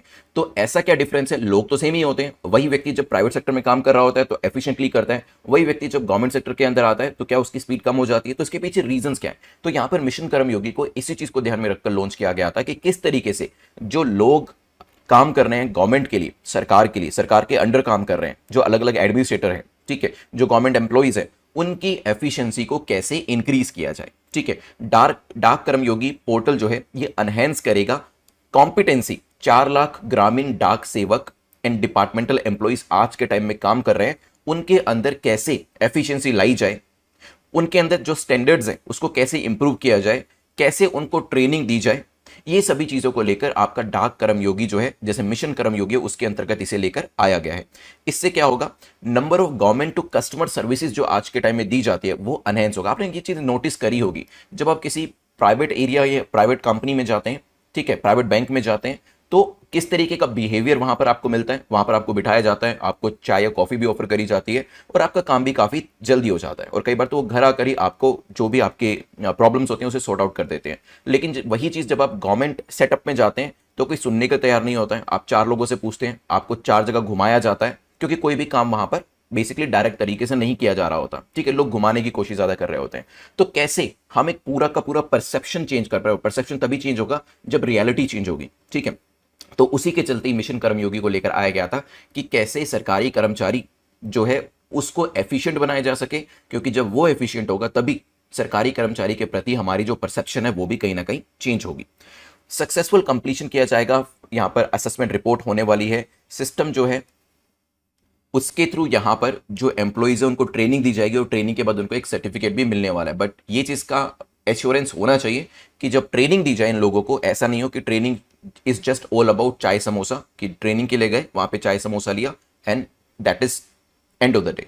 ऐसा नहीं होना चाहिए। वहां पर एक्चुअल में असेसमेंट होना चाहिए, देखना चाहिए कि इनको जो ट्रेनिंग दी गई है, मान लीजिए कि 5 दिन की ट्रेनिंग है, तो उन 5 दिन में इन्होंने क्या सीखा, ठीक है, और फिर ये इसे कैसे एप्लीकेबल करेंगे रियल लाइफ के अंदर। नाउ यहां पर पहली स्टेटमेंट इनकरेक्ट हमने देखी, it has nothing to do with retirement benefit, तो आंसर क्या हो जाएगा? D will be the correct answer.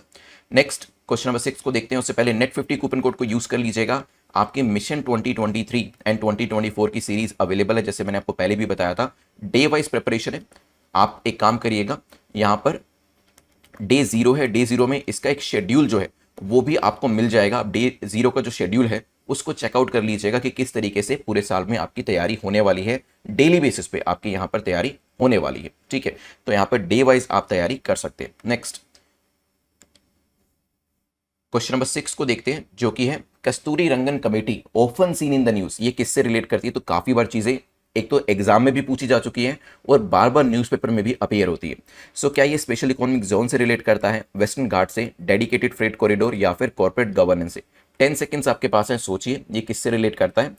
Kasturi Rangan committee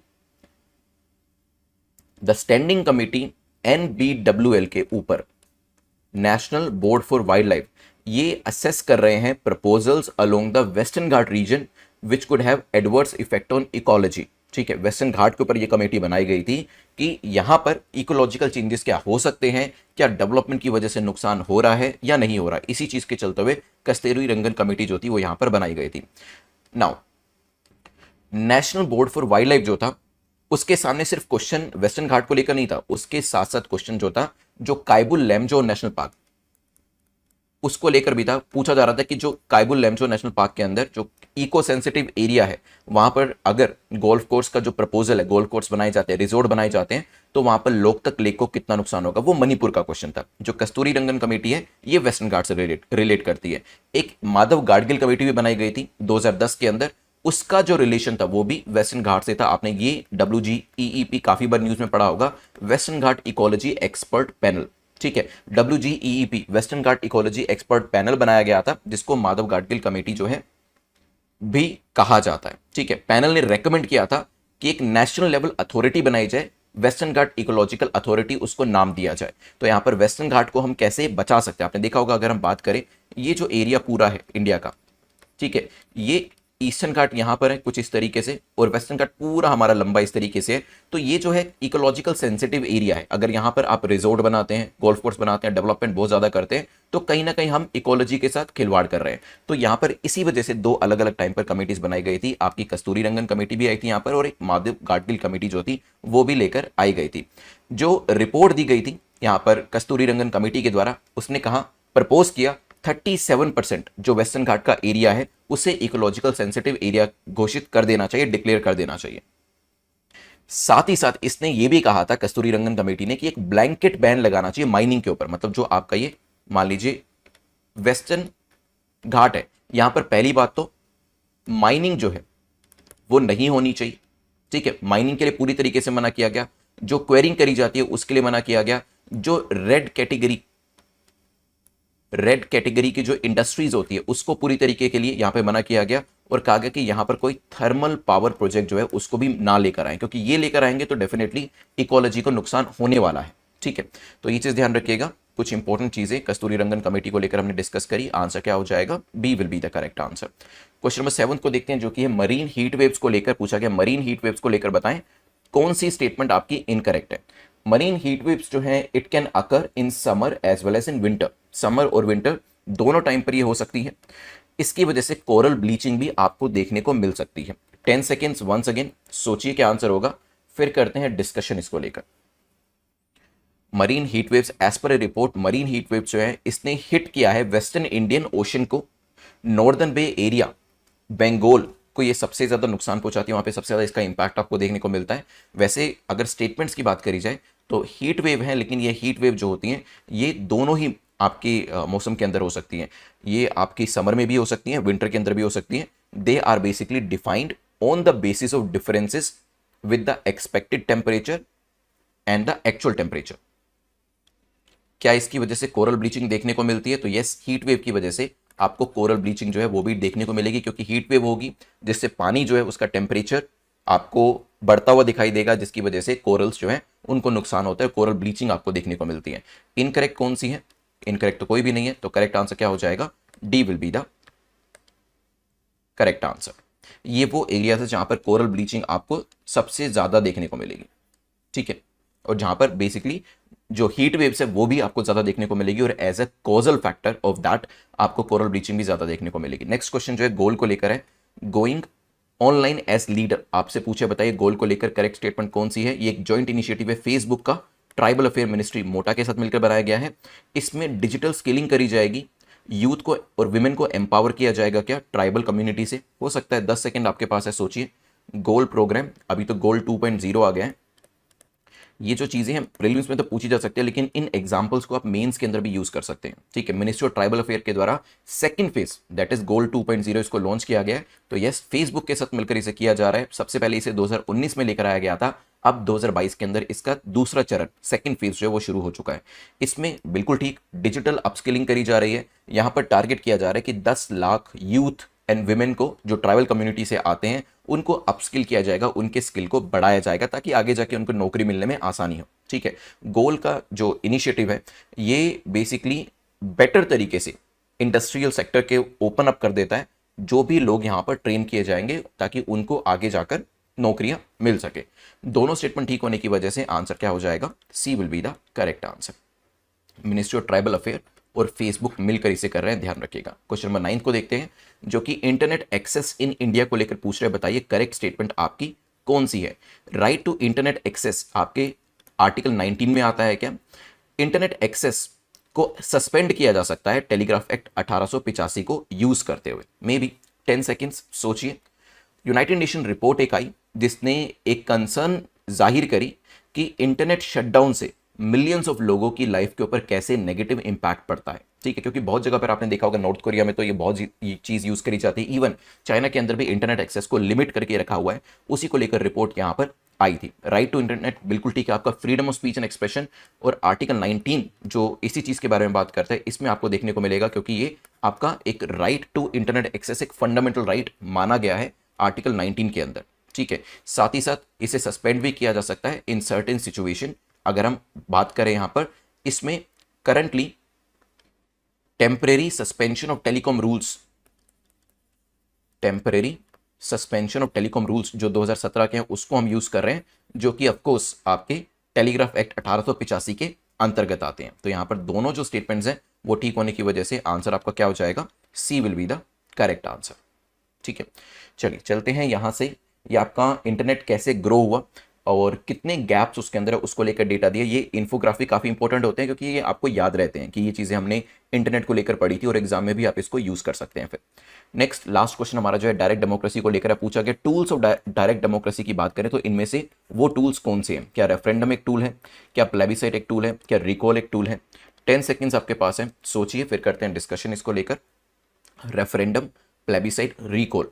Scotland ने अनाउंस किया है फ्रेश इंडिपेंडेंस रेफरेंडम वोट, और अक्टूबर अगले साल वो रेफरेंडम जो है वो करने वाले हैं। इसी वजह से ये न्यूज़ में था। वैसे बात करें डायरेक्ट डेमोक्रेसी की तो एंटायर पॉपुलेशन, जो एडल्ट पॉपुलेशन जो 18 साल या इससे बड़ी एज के लोग हैं, ये पार्टिसिपेट करते हैं डिसीजन मेकिंग के अंदर, तभी उसे डायरेक्ट डेमोक्रेसी कहा जाता है। भारत के अंदर रिप्रेजेंटेटिव डेमोक्रेसी है, हम डिसीजन डायरेक्टली नहीं लेते हैं सरकार के, रादर हम अपने नुमाइंदों को चुनते हैं और वो आगे जाकर लेजिस्लेटिव असेंबलीज और पार्लियामेंट के अंदर बैठकर डिसीजन लिया करते हैं। लेकिन बहुत सारी कंट्रीज ऐसी हैं जहां पर इस तरीके की डायरेक्ट डेमोक्रेसी के रूल्स जो उसे फॉलो किया जाता है, जिसमें रेफरेंडम भी होता है, प्लेबिसाइट भी होता है, रिकॉल भी होता है। तीनों के मतलब क्या अभी डिस्कस करेंगे।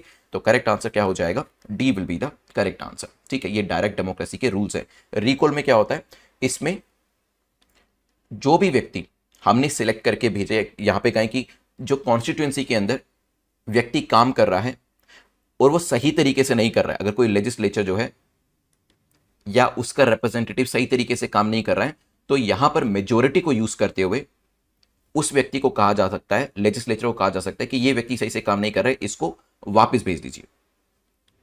तो मेजोरिटी से जब लोग भेज सकते हैं तो मेजोरिटी से लोग वापस भी बुला सकते हैं। रिकॉल के अंदर क्या होता है कि भाई आपको भेजा था काम करने के लिए, आप नहीं कर पा रहे हैं, रिप्रेजेंटेटिव को वापस आ जाइए, आपके बस की नहीं है, आपसे बेहतर कोई और हम भेज सकते हैं। ठीक है। प्लेबिसाइट के अंदर क्या होता है, people are directly consulted on the question of political importance. कोई एक क्वेश्चन है जिसमें लोगों से पूछा जाता है कि आप इसमें से किस एरिया को सपोर्ट करते हैं। जैसे मान लीजिए आप ए को सपोर्ट करते हैं, बी को सपोर्ट करते हैं, तो ऐसे कुछ मुद्दों के ऊपर लोगों से बातचीत करी जाती है, उनसे उनके ओपिनियन पूछे जाते हैं। ठीक है। रेफरेंडम के अंदर भी पावर जो होती है वो सिटीजन्स को दी जाती है किसी भी मुद्दे के ऊपर वोट कराने के लिए। ठीक है। तो यहां पर अगर आप देखेंगे तीनों के अंदर, रेफरेंडम की बात करें, प्लेबिसाइट की बात करें, रिकॉल की बात करें, तीनों मुद्दों के अंदर आपको देखने को मिलेगा कि जो पार्टिसिपेशन है लोगों का वो काफी ज्यादा है। बेपी कोलंबो को लेकर पूछा गया है कि कौन सी स्टेटमेंट्स जो कि बेपी कोलंबो को रेफरेंस में यूज करती है वो करेक्ट है। तो टॉपिक को करिए अंडरलाइन और जो पूछा गया है उसे सर्कल में डालिए correct. Now it is a joint mission जो कि यूरोपियन स्पेस एजेंसी और जापानीज एरोस्पेस एक्सप्लोरेशन एजेंसी का कोलैबोरेटिव एफर्ट है, हो सकता है। It will perform a comprehensive exploration of Mars. Mars को ये एक्सप्लोर करने वाला एक मिशन है। यहां पर जो टाइम पीरियड है 10 सेकेंड का वो मैं शुरू कर देता हूं, आप सोचिए इसके बारे में, फिर करते हैं डिस्कशन इसको लेकर। बेपी कोलंबो बताएं। चलिए, तो बेपी कोलंबो जो है ये जो क्लोजेस्ट प्लैनेट, सन के जो नजदीक के प्लैनेट है उनको स्टडी करने के लिए लेकर आया गया है। तो बात करी जाए, ये कॉम्प्रिहेंसिव एक्सप्लोरेशन करेगा मर्क्यूरी के ऊपर, ना कि मार्स के ऊपर। ठीक है। ये जो आपका स्पेसक्राफ्ट है, यहां पर 2 स्पेसक्राफ्ट रहने वाले हैं जो कि मर्क्यूरी को ऑर्बिट करेंगे और उसे स्टडी करेंगे एक यूनिक वेंटेज पॉइंट से। और यहां पर यूरोपियन स्पेस एजेंसी और जापानीज स्पेस एजेंसी दोनों ही आपस में कोलैबोरेट कर रही है इसके लिए। ठीक है। इसे लॉन्च तो 2018 में किया गया था और कहा गया है कि ऑर्बिट का जो शेड्यूल है वो 2025 रखा गया। दोबारा से ये न्यूज में था, इसी वजह से क्वेश्चन इसके ऊपर बनाया है। तो आंसर क्या हो जाएगा, A will be the correct answer. ठीक है। तो ज्वाइंट मिशन किस किस का है, European and Japanese space agency का, और किस चीज के लिए, ये मर्क्यूरी के लिए। नेक्स्ट क्वेश्चन है साओ जोआओ फेस्टिवल को लेकर पूछा गया है, ये कौन से प्रदेश के अंदर सेलिब्रेट किया जाता है। क्या छत्तीसगढ़ के अंदर इसे सेलिब्रेट किया जाता है, कर्नाटका के अंदर, झारखंड के अंदर, या none of the above. Recently इसे सेलिब्रेट किया गया। यूजुअली जो गांव के लोग होते हैं और जो फैमिली के लोग होते हैं वो इसे सेलिब्रेट करते हैं अपने सन इन लॉ को और भी बेहतर तरीके से जानने के लिए। ठीक है। तो डॉटर्स हस्बैंड को बेहतर तरीके से जानने के लिए विलेज कम्युनिटी और फैमिली के लोग इसे सेलिब्रेट करते हैं। ये जो फेस्टिवल आपका है ये है गोवा का। ठीक है। तो यहाँ पर आर्ट एंड कल्चर सेक्शन से या अदरवाइज भी प्रीलिम्स के अंदर क्वेश्चन पूछ लिया जाता है, तो डी यहाँ पर करेक्ट आंसर हो जाएगा। तो गोवा के अंदर इस फेस्टिवल को बड़ी धूमधाम से सेलिब्रेट किया जाता है, और ये जो फेस्टिवल है ये पोर्टुगीज टाइम से ही सेलिब्रेट किया जा रहा है, क्योंकि आप जानते हैं कि अगर हम यहाँ पर पेनिनसुलर इंडिया को बनाते हैं, सदर्न पार्ट ऑफ इंडिया को बनाते हैं, तो गोवा आपका यहाँ पर है। ये अगर पूरा एरिया देखें आप, वेस्टर्न कोस्ट, ये जो पूरा वेस्ट कोस्ट था इसके ऊपर पोर्टुगीज ने कब्जा किया था, तभी पोर्टुगीज का ट्रेडिशन, पोर्टुगीज का कल्चर जो है उसका इम्पैक्ट आपको वेस्टर्न कोस्ट के ऊपर ज़्यादा देखने को मिलता है। ठीक है, ये चीज़ ध्यान रखिएगा। इसमें किया क्या जाता है, इसमें काफ़ी सारे लोग हेड गियर डालते हैं, मतलब एक सर के ऊपर एक क्राउन डालते हैं, और ये जो क्राउन होता है ये आपका फ्रूट्स का, लीव्स का और फ्लावर्स का बना होता है। अभी मैं आपको एक फोटो में दिखाऊंगा। और काफ़ी सारे इसके अंदर जो वाटर स्पोर्ट्स होते हैं वो भी होते हैं, तो म्यूजिक मिलेगा आपको यहाँ पर। आप यहाँ पे लोगों के सरों के ऊपर क्राउन देख रहे होंगे, थोड़ा सा बड़ा करके दिखाता हूँ। यहाँ पे देखिए, इस व्यक्ति ने सर के ऊपर क्राउन डाला है, इस व्यक्ति ने सर के ऊपर क्राउन डाला हुआ है, और ये क्राउन फूल पत्तियों का बना हुआ है। ठीक है, तो म्यूजिक देखने को मिलेगा, ये हेड क्राउन आपको देखने को मिलेगा। इसमें बोट रेसिंग होती है, और काफ़ी सारे वाटर स्पोर्ट्स जो होते हैं वो भी यहाँ पर करे जाते हैं। ठीक है, इसमें जो यूथ होती है, एडल्ट जो लोग होते हैं, इवन बच्चे भी जो इसमें होते हैं, वो वेल्स के अंदर, वाटर वेल्स के अंदर जंप लगाते हैं। ठीक है, तो ये वहाँ का वाटर स्पोर्ट्स के तौर पे भी इस पूरे की पूरी चीज़ को देखा जाता है। खैर, यहाँ से आगे बढ़ते हैं। नेक्स्ट क्वेश्चन मो बस सर्विस को लेकर है, पूछा गया मो बस सर्विस को लेकर बताएं कौन सी स्टेटमेंट आपकी करेक्ट है। दो स्टेटमेंट्स यहाँ पर दी गई हैं, और आपको बताना है कि कौन सी स्टेटमेंट इस सर्विस को लेकर ठीक है। ये एक इनिशिएटिव है जिससे कि सेंट्रल गवर्नमेंट के द्वारा लिया गया है, ताकि नॉर्थ ईस्ट इंडिया के अंदर बेटर कनेक्टिविटी प्रोवाइड करी जा सके। हो सकता है रिसेंटली इसे United nation public service award से नवाजा गया है। 10 सेकेंड्स आपके पास है, सोचिए, फिर करते हैं डिस्कशन। मो बस सर्विस ये अभी न्यूज़ में थी, क्या ये सेंट्रल गवर्नमेंट की सर्विस है, क्या ये अवार्ड इसे मिला है? तो देखिए, अवार्ड तो इसे मिला है, और दो चीज़ों के लिए इसे अवार्ड मिला है। एक तो इसके अंदर टेक्निकल कैपेबिलिटीज आ गई हैं, बस के अंदर ये वाईफाई सर्विस है, बस के अंदर ये डिजिटल अनाउंसमेंट है। ठीक है, बस के अंदर ही इन दोनों चीज़ों के अलावा सर्वेलेंस के लिए कैमरास लगे हैं। सेकंड, यहाँ पर ये जो सर्विस है इसके अंदर कहा गया है कि विमेन एम्पावरमेंट किया जाएगा, क्योंकि ड्राइवर से लेकर कंडक्टर तक एंड अदरवाइज भी ज़्यादा से ज़्यादा जो विमेन एम्प्लॉयज़ हैं उनको यहाँ पर डिप्यूट किया गया है। तो होगा क्या, इससे जो वुमेन ट्रैवलर्स होते हैं वो भी ज़्यादा सेफ महसूस करेंगे। ठीक है, ये जो सर्विस है it is not a central government की सर्विस, रादर ये उड़ीसा की मो बस सर्विस है, जिसे अभी यूनाइटेड नेशन के द्वारा इस अवार्ड से नवाजा गया है। तो करेक्ट आंसर क्या हो जाएगा? पहली स्टेटमेंट गलत है, दूसरी ठीक है, so B will be the correct answer.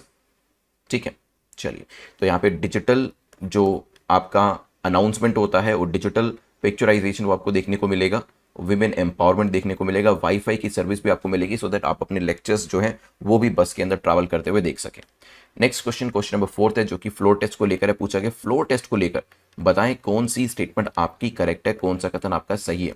ये प्राइमरली लिया जाता है ये देखने के लिए कि क्या एग्जीक्यूटिव लेजिस्लेचर का कॉन्फिडेंस एंजॉय करते हैं या नहीं करते। मे बी अभी आपने देखा होगा महाराष्ट्र में फ्लोर टेस्ट हुआ। When the house is not in session speaker can call for a floor test. जब हाउस सेशन में नहीं होता है स्पीकर फ्लोर टेस्ट ले सकते हैं। 10 सेकेंड्स सोचिए, फिर करते हैं डिस्कशन। इससे मिलता जुलता क्वेश्चन अभी हमने कुछ दिन पहले भी डिस्कस किया था। एक तरीके से टेस्ट हो जाएगा कि वो चीज़ें आपको याद है कि नहीं है। देखिए, महाराष्ट्र के अंदर पॉलिटिकल क्राइसिस हुए और वहाँ पर आपने देखा होगा जब हाउस सेशन में नहीं था तो गवर्नर ने फ्लोर टेस्ट के लिए बुलाया, और जब हाउस सेशन में आया स्पीकर का डेपुटेशन किया गया, स्पीकर को अपॉइंट किया गया, तो स्पीकर ने यहाँ पर फ्लोर टेस्ट के लिए कॉल किया। तो जब हाउस सेशन में नहीं है तो गवर्नर के पास पावर है कि वो फ्लोर टेस्ट के लिए बुला सके, और जब हाउस सेशन में आ जाता है तो स्पीकर के पास ये पावर होती है। तो when the house is not in session, speaker के पास नहीं, तब गवर्नर के पास ये पावर है। एंड यस, ये चेक करने के लिए होता है कि जो एग्जीक्यूटिव्स है, सीएम उसकी कैबिनेट है, या फिर अगर पार्लियामेंट में हो रहा है तो पीएम और उसकी जो कैबिनेट है, क्या वो कॉन्फिडेंस, वो जो सपोर्ट, जिस सपोर्ट के बिना पर उन्होंने सरकार बनाई, उसका कॉन्फिडेंस इंजॉय करते भी हैं या नहीं। तो पहली स्टेटमेंट ठीक हो जाएगी, second statement will be incorrect. ठीक है, whether the executive enjoy the confidence of legislature और नॉट, ये चेक करने के लिए फ्लोर टेस्ट यहां पर किया जाता है। तो करेक्ट आंसर क्या हो जाएगा? A will be the correct answer. तो यहाँ पे मिस्टर शिंदे जो है उन्होंने फ्लोर टेस्ट के दौरान अपना कॉन्फिडेंस जो था वो यहाँ पर अचीव किया। 144 वोट्स चाहिए थे और 164 वोट्स जो थे वो इनके फेवर में गए। मींस कि इन्होंने फ्लोर टेस्ट के अंदर सक्सेस को हासिल किया और इसी वजह से CMB बने। नाउ नेक्स्ट क्वेश्चन नंबर 5 को देखते हैं, जो कि near field communication technology based question है, NFC को लेकर पूछा है। बताएं कौन सी स्टेटमेंट आपकी करेक्ट है, कौन सा कथन आपका सही है।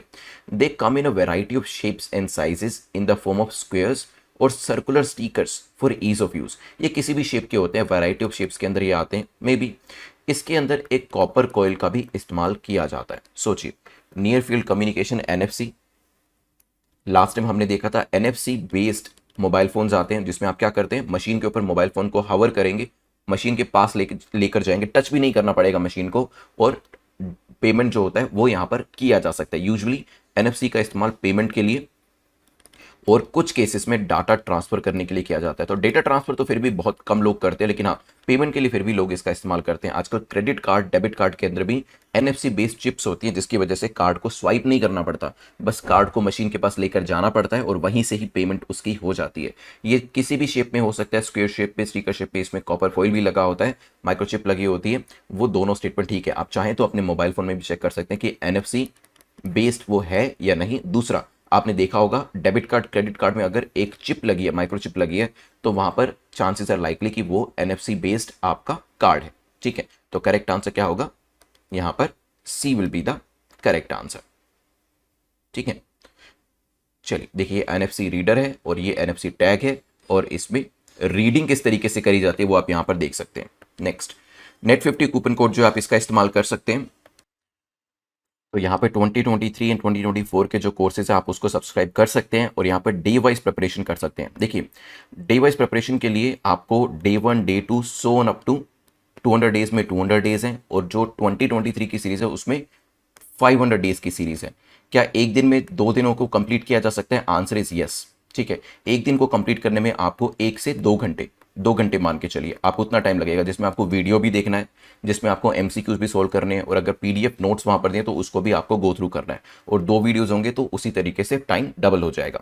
लेकिन हाँ, ये चीज़ करनी आपको तभी है, एनरोलमेंट करना तभी है जब आप 500 दिन कंप्लीट कर पाएं। ऐसा नहीं होना चाहिए कि आप एनरोल करते हैं, आपने 1, 2, 3 दिन तैयारी करी और उसके बाद उसे छोड़ दिया। वो नहीं करना है, बिकॉज अदरवाइज कोर्स का आपको फायदा नहीं मिलेगा। जब आपने किए ही 10 डेज आउट ऑफ 500 डेज, तो फिर उस कोर्स का कोई फायदा नहीं हुआ। तो कमिटमेंट के साथ अगर आप तैयारी करते हैं, only then you should enrol in this course. उसमें आपको 500 दिन जो है वो कंप्लीट करने पड़ेंगे, जिसमें आप डेली बेसिस पे जो वीडियोस हैं उसको देखें, MCQs को सोल्व करें, और जो एक्स्ट्रा आप सेल्फ स्टडी करते हैं वो भी करते रहिएगा, सो दैट 1 साल के बाद आपकी जो तैयारी है वो काफ़ी अच्छी हो सके। इसमें मैंने जो आपकी कोर्स रिलेटेड वीडियो वो तो डाली हैं, लेकिन स्ट्रेटजी बेस्ड वीडियो कि आपको पढ़ाई कैसे करनी है वो भी मैंने बीच बीच में डाला है, ताकि वो सब चीज़ें आपको हेल्प करें। सिर्फ पढ़ाई करना काफ़ी नहीं होता है, सिर्फ बुक्स को पढ़ना काफ़ी नहीं है, बुक्स को कैसे पढ़ना है, कैसे इन्फॉर्मेशन को रिटेन करना है, क्योंकि बुक्स तो सभी पढ़ते हैं लेकिन पास एग्जाम कुछ ही लोग कर पाते हैं। तो वो चीज़ कैसे करनी है, वो कैसे आपका एक डिफ्रेंसिएशन आएगा प्रिपरेशन के अंदर, उसको लेकर भी मैंने इसमें वीडियोज़ डाले हैं, तो वो भी आपको काफ़ी ज़्यादा हेल्प करेंगे। तो exam.netmoc.com पर इस कोर्स को चेकआउट कर लीजिएगा। नाउ नेक्स्ट है क्वेश्चन नंबर 6, जो कि फुमडीज को लेकर है। पूछा गया heterogeneous mass of vegetation in soil, इसे कौन से राज्य में देखा जाता है? फुमडीज एक यूनिक फिनोमेना है जो एक स्पेसिफिक राज्य के अंदर देखने को मिलता है। So do we see it in Himachal Pradesh, Manipur, Kerala और सिक्किम? 10 सेकेंड्स, इजी क्वेश्चन है वैसे तो, जल्दी से बताएं। कायबुल लैमजो नेशनल पार्क, यहाँ के जो रेजिडेंट थे वो साइट रेलोकेशन को अपोज कर रहे थे। ठीक है, वो ये कह रहे थे कि यहाँ पर जो सेंगई डियर है उसकी सुरक्षा हम कर सकते हैं। और कायबुल लैमचो नेशनल पार्क कहाँ पर है? ये मणिपुर का है, और ये फुमडीज के लिए काफ़ी फेमस है। ठीक है, फुमडीज क्या होता है? ये आपका वेजिटेशन होता है जो कि आप कह सकते हैं कि पानी के ऊपर फ्लो करता रहता है, और इसी वजह से इस एरिया को, जो आपका लोकतक लेक एरिया है, लार्जेस्ट फ्रेश वाटर लेक भी जिसे कहा जाता है, यहाँ पर आपको फ्लोटिंग आइलैंड के तौर पर भी इसे पुकारा जाता है। ठीक है, तो करेक्ट आंसर क्या हो जाएगा यहाँ पर? B will be the correct answer. Location क्या है? मणिपुर। ठीक है, ये फेमस किसकी वजह से? जो सेंगाई डियर है, याद करिए लास्ट टाइम देखा था हमने, जिसे डांसिंग डियर भी कहा जाता है, उसके लिए ये फेमस है। क्वेश्चन नंबर 7 को देखते हैं। वर्ल्ड गोल्ड काउंसिल को लेकर पूछा है, बताइए इनकरेक्ट क्या है, कौन सी स्टेटमेंट WGC को लेकर आपकी गलत है? चाइना ने इस चार्ट के अंदर या इस रैंकिंग के अंदर, मतलब गोल्ड रिसाइकलिंग के अंदर टॉप पोजीशन को हासिल किया है। मे बी इंडिया का रैंक चौथा आया है इसके ऊपर, इसके अंदर, so we are on the 4th position. So 10 seconds, try to answer. WGC world gold council, इसने gold refining and recycling report जो है इसको अभी रिलीज किया है, और इसके हिसाब से यस चाइना टॉप पोजीशन पे है, दूसरे नंबर पे है इटली, तीसरे नंबर पे है यूएस एंड चौथे नंबर पे है इंडिया। ठीक है, तो यस दोनों ही स्टेटमेंट ठीक है। अगर आपने सी आंसर किया आपने आपको -2 दे दीजिएगा, क्योंकि क्वेश्चन ने करेक्ट तो पूछा ही नहीं, क्वेश्चन ने तो इनकरेक्ट पूछा है, तो इनकरेक्ट में आंसर होगा डी। ठीक है, तो यहां पर D will be the correct answer. इसी तरीके से आपको नेगेटिव मार्किंग भी बीच बीच में अपनी करनी है जहां पर आपको लगता है कि आपने गलती करी। अगर आप देखिए हमारी परफॉर्मेंस पिछले कुछ टाइम से, तो 2017 में हमारी रिसाइकलिंग कैपेसिटी अगर आप देखेंगे, so India is the 4th largest gold recycling country अगर हम लेटेस्ट डेटा को देखें। ठीक है, तो यहां पर अगर आप देखेंगे पहले नंबर पे चाइना, चाइना ने 168 जो टन है उसके आसपास किया है, दूसरे नंबर पे इटली है, तीसरे नंबर पे यूएस है, चौथे नंबर पे हम है। ठीक है, लास्ट ईयर अगर आप देखेंगे तो चाइना 143 टन कर रहा था, हम अच्छा ये 2017 का डेटा है, हमारा 88 टन था। पुराने डेटा वैसे आपको याद करने की जरूरत नहीं है, लास्ट ईयर भी इंडिया बिल्कुल चाइना के बाद में था, अभी पीछे थोड़ा सा हम यहाँ पर रीसाइक्लिंग के अंदर हो गए। ठीक है, वर्ल्ड गोल्ड काउंसिल का ये रिपोर्ट है, रीसेंट डेटा ही बस याद रखिएगा, दैट्स इट। क्वेश्चन नंबर 8 को देखते हैं जो कि पर्पल रेवोल्यूशन को लेकर पूछा गया। पर्पल रेवोल्यूशन को लेकर बताएं कौन सी स्टेटमेंट आपकी करेक्ट है।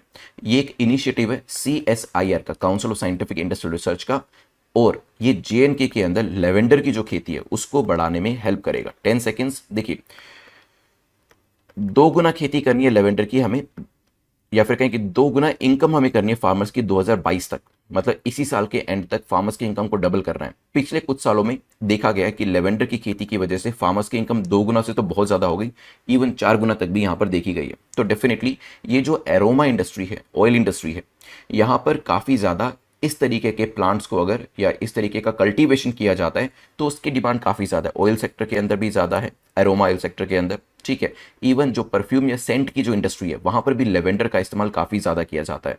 इसे यूजुअली आप ये पाएंगे कि जो हिली एरियाज़ होते हैं वहाँ पर इसके लिए इसका कल्टीवेशन आसान होता है, क्योंकि पूरी सिचुएशन इन्हीं के हिसाब से बनाई जाती है। ठीक है, तो जो हिली एरियाज़ है वहाँ पे जो टेम्परेचर हुआ, वहाँ की जो टपोग्राफी हुई, टाइप ऑफ सॉइल हुई, वो लेवेंडर की खेती के लिए काफ़ी कंजीनियल, काफ़ी अप्रोप्रिएट मानी जाती है। यहाँ पर दोनों स्टेटमेंट्स ठीक है, आंसर क्या हो जाएगा, C will be the correct answer. Question number 9 को देखते हैं जो कि वर्चुअल डिजिटल एसेट को लेकर पूछ रहा है। बताएं वीडीए को लेकर कौन सी स्टेटमेंट आपकी ठीक है। वीडीए जो है इनको आईटी एक्ट 1961 के अंतर्गत डिफाइन किया गया है क्या, may be. Crypto currency non fungible tokens जो है वो वीडीए के एग्जाम्पल है। क्या हमारा जो आईटी एक्ट है वो वर्चुअल डिजिटल एसेट को डिफाइन करता है, हो सकता है। देखिए रिसेंटली क्या हुआ, CBDT central board of direct tax जो है उन्होंने इनकम टैक्स रूल्स को अमेंड किया और स्पेसिफाई किया कि कैसे टीडीएस प्रोविजन जो tax deduction at source provision है उसको वीडीए के ऊपर अप्लाई किया जा सकता है, और 1 जुलाई से इसे अप्लाई कर भी दिया। ठीक है, वैसे अगर आप देखेंगे जो वीडीएस हैं वर्चुअल डिजिटल एसेट जिसमें क्रिप्टो करेंसी भी आती है और नॉन फंजिबल टोकन्स भी आते हैं, इस पर 30% टैक्स तो लगता ही है।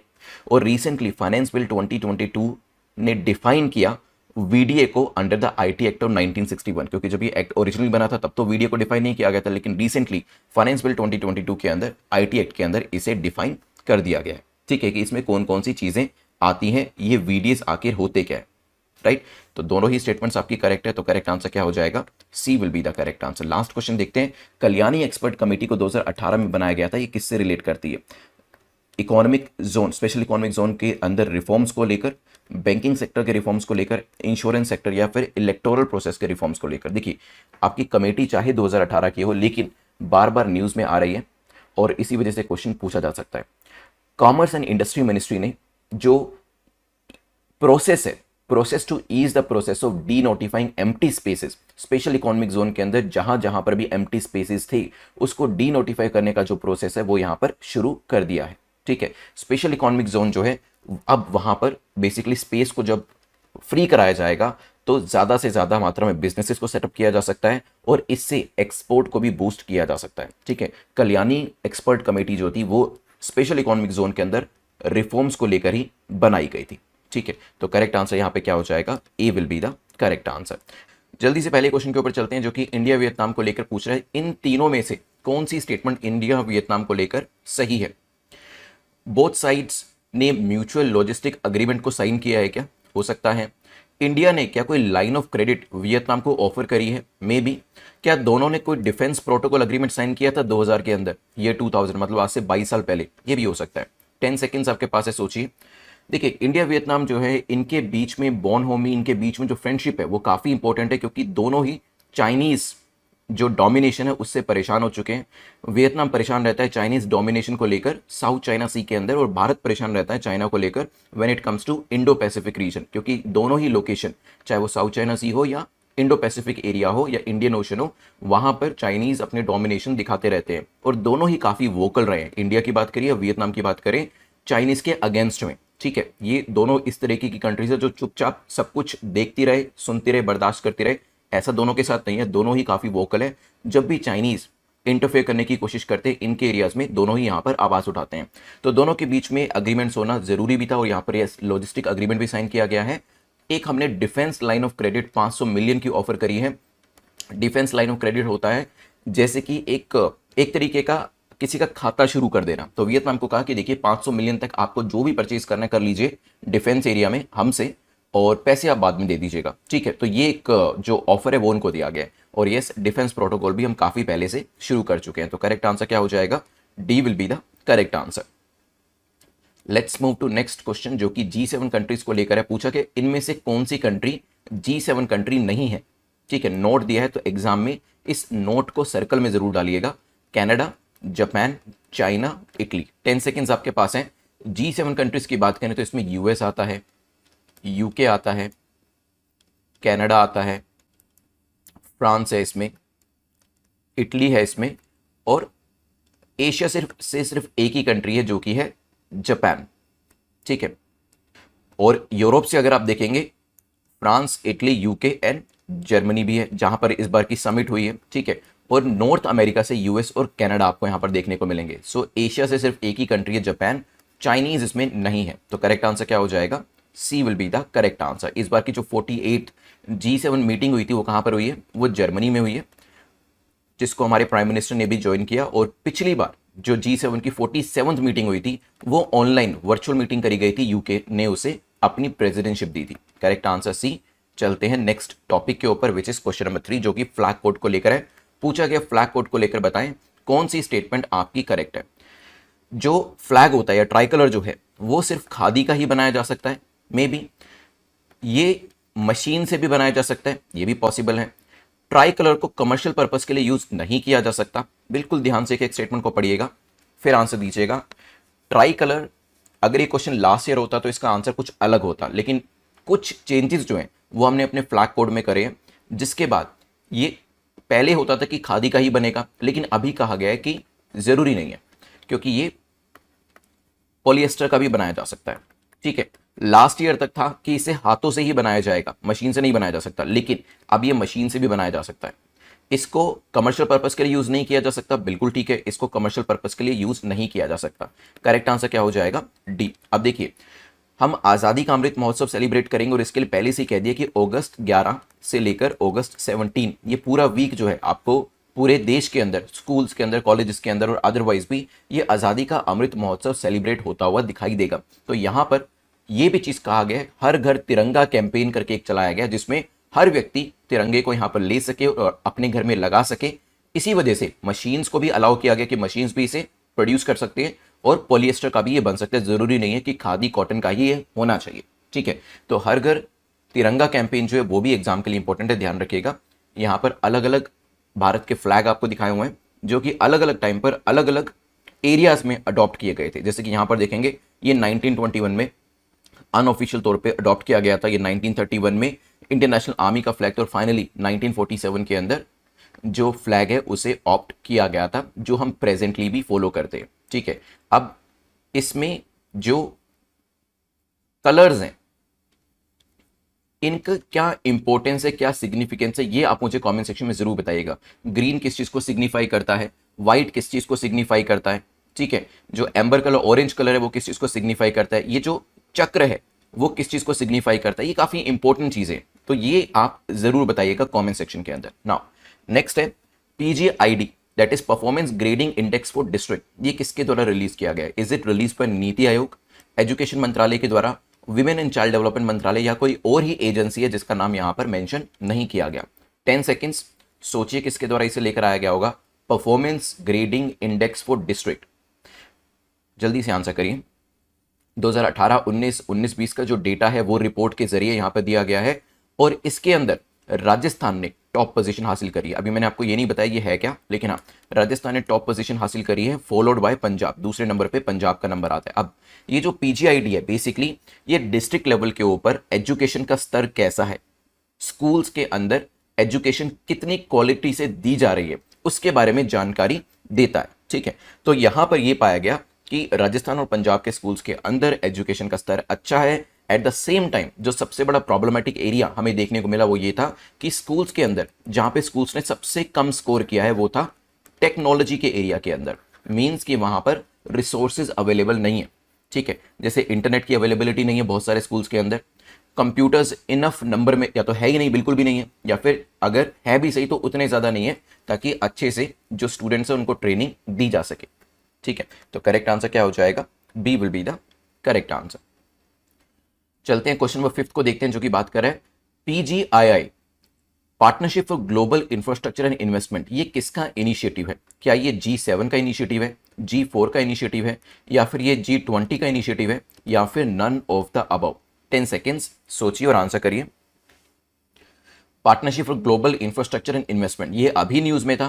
पहली बात तो आपको ये पता होनी चाहिए, और क्योंकि कोई चीज अभी न्यूज में थी तो दूसरी चीज जो अभी न्यूज में थी उसी से रिलेट करता होगा।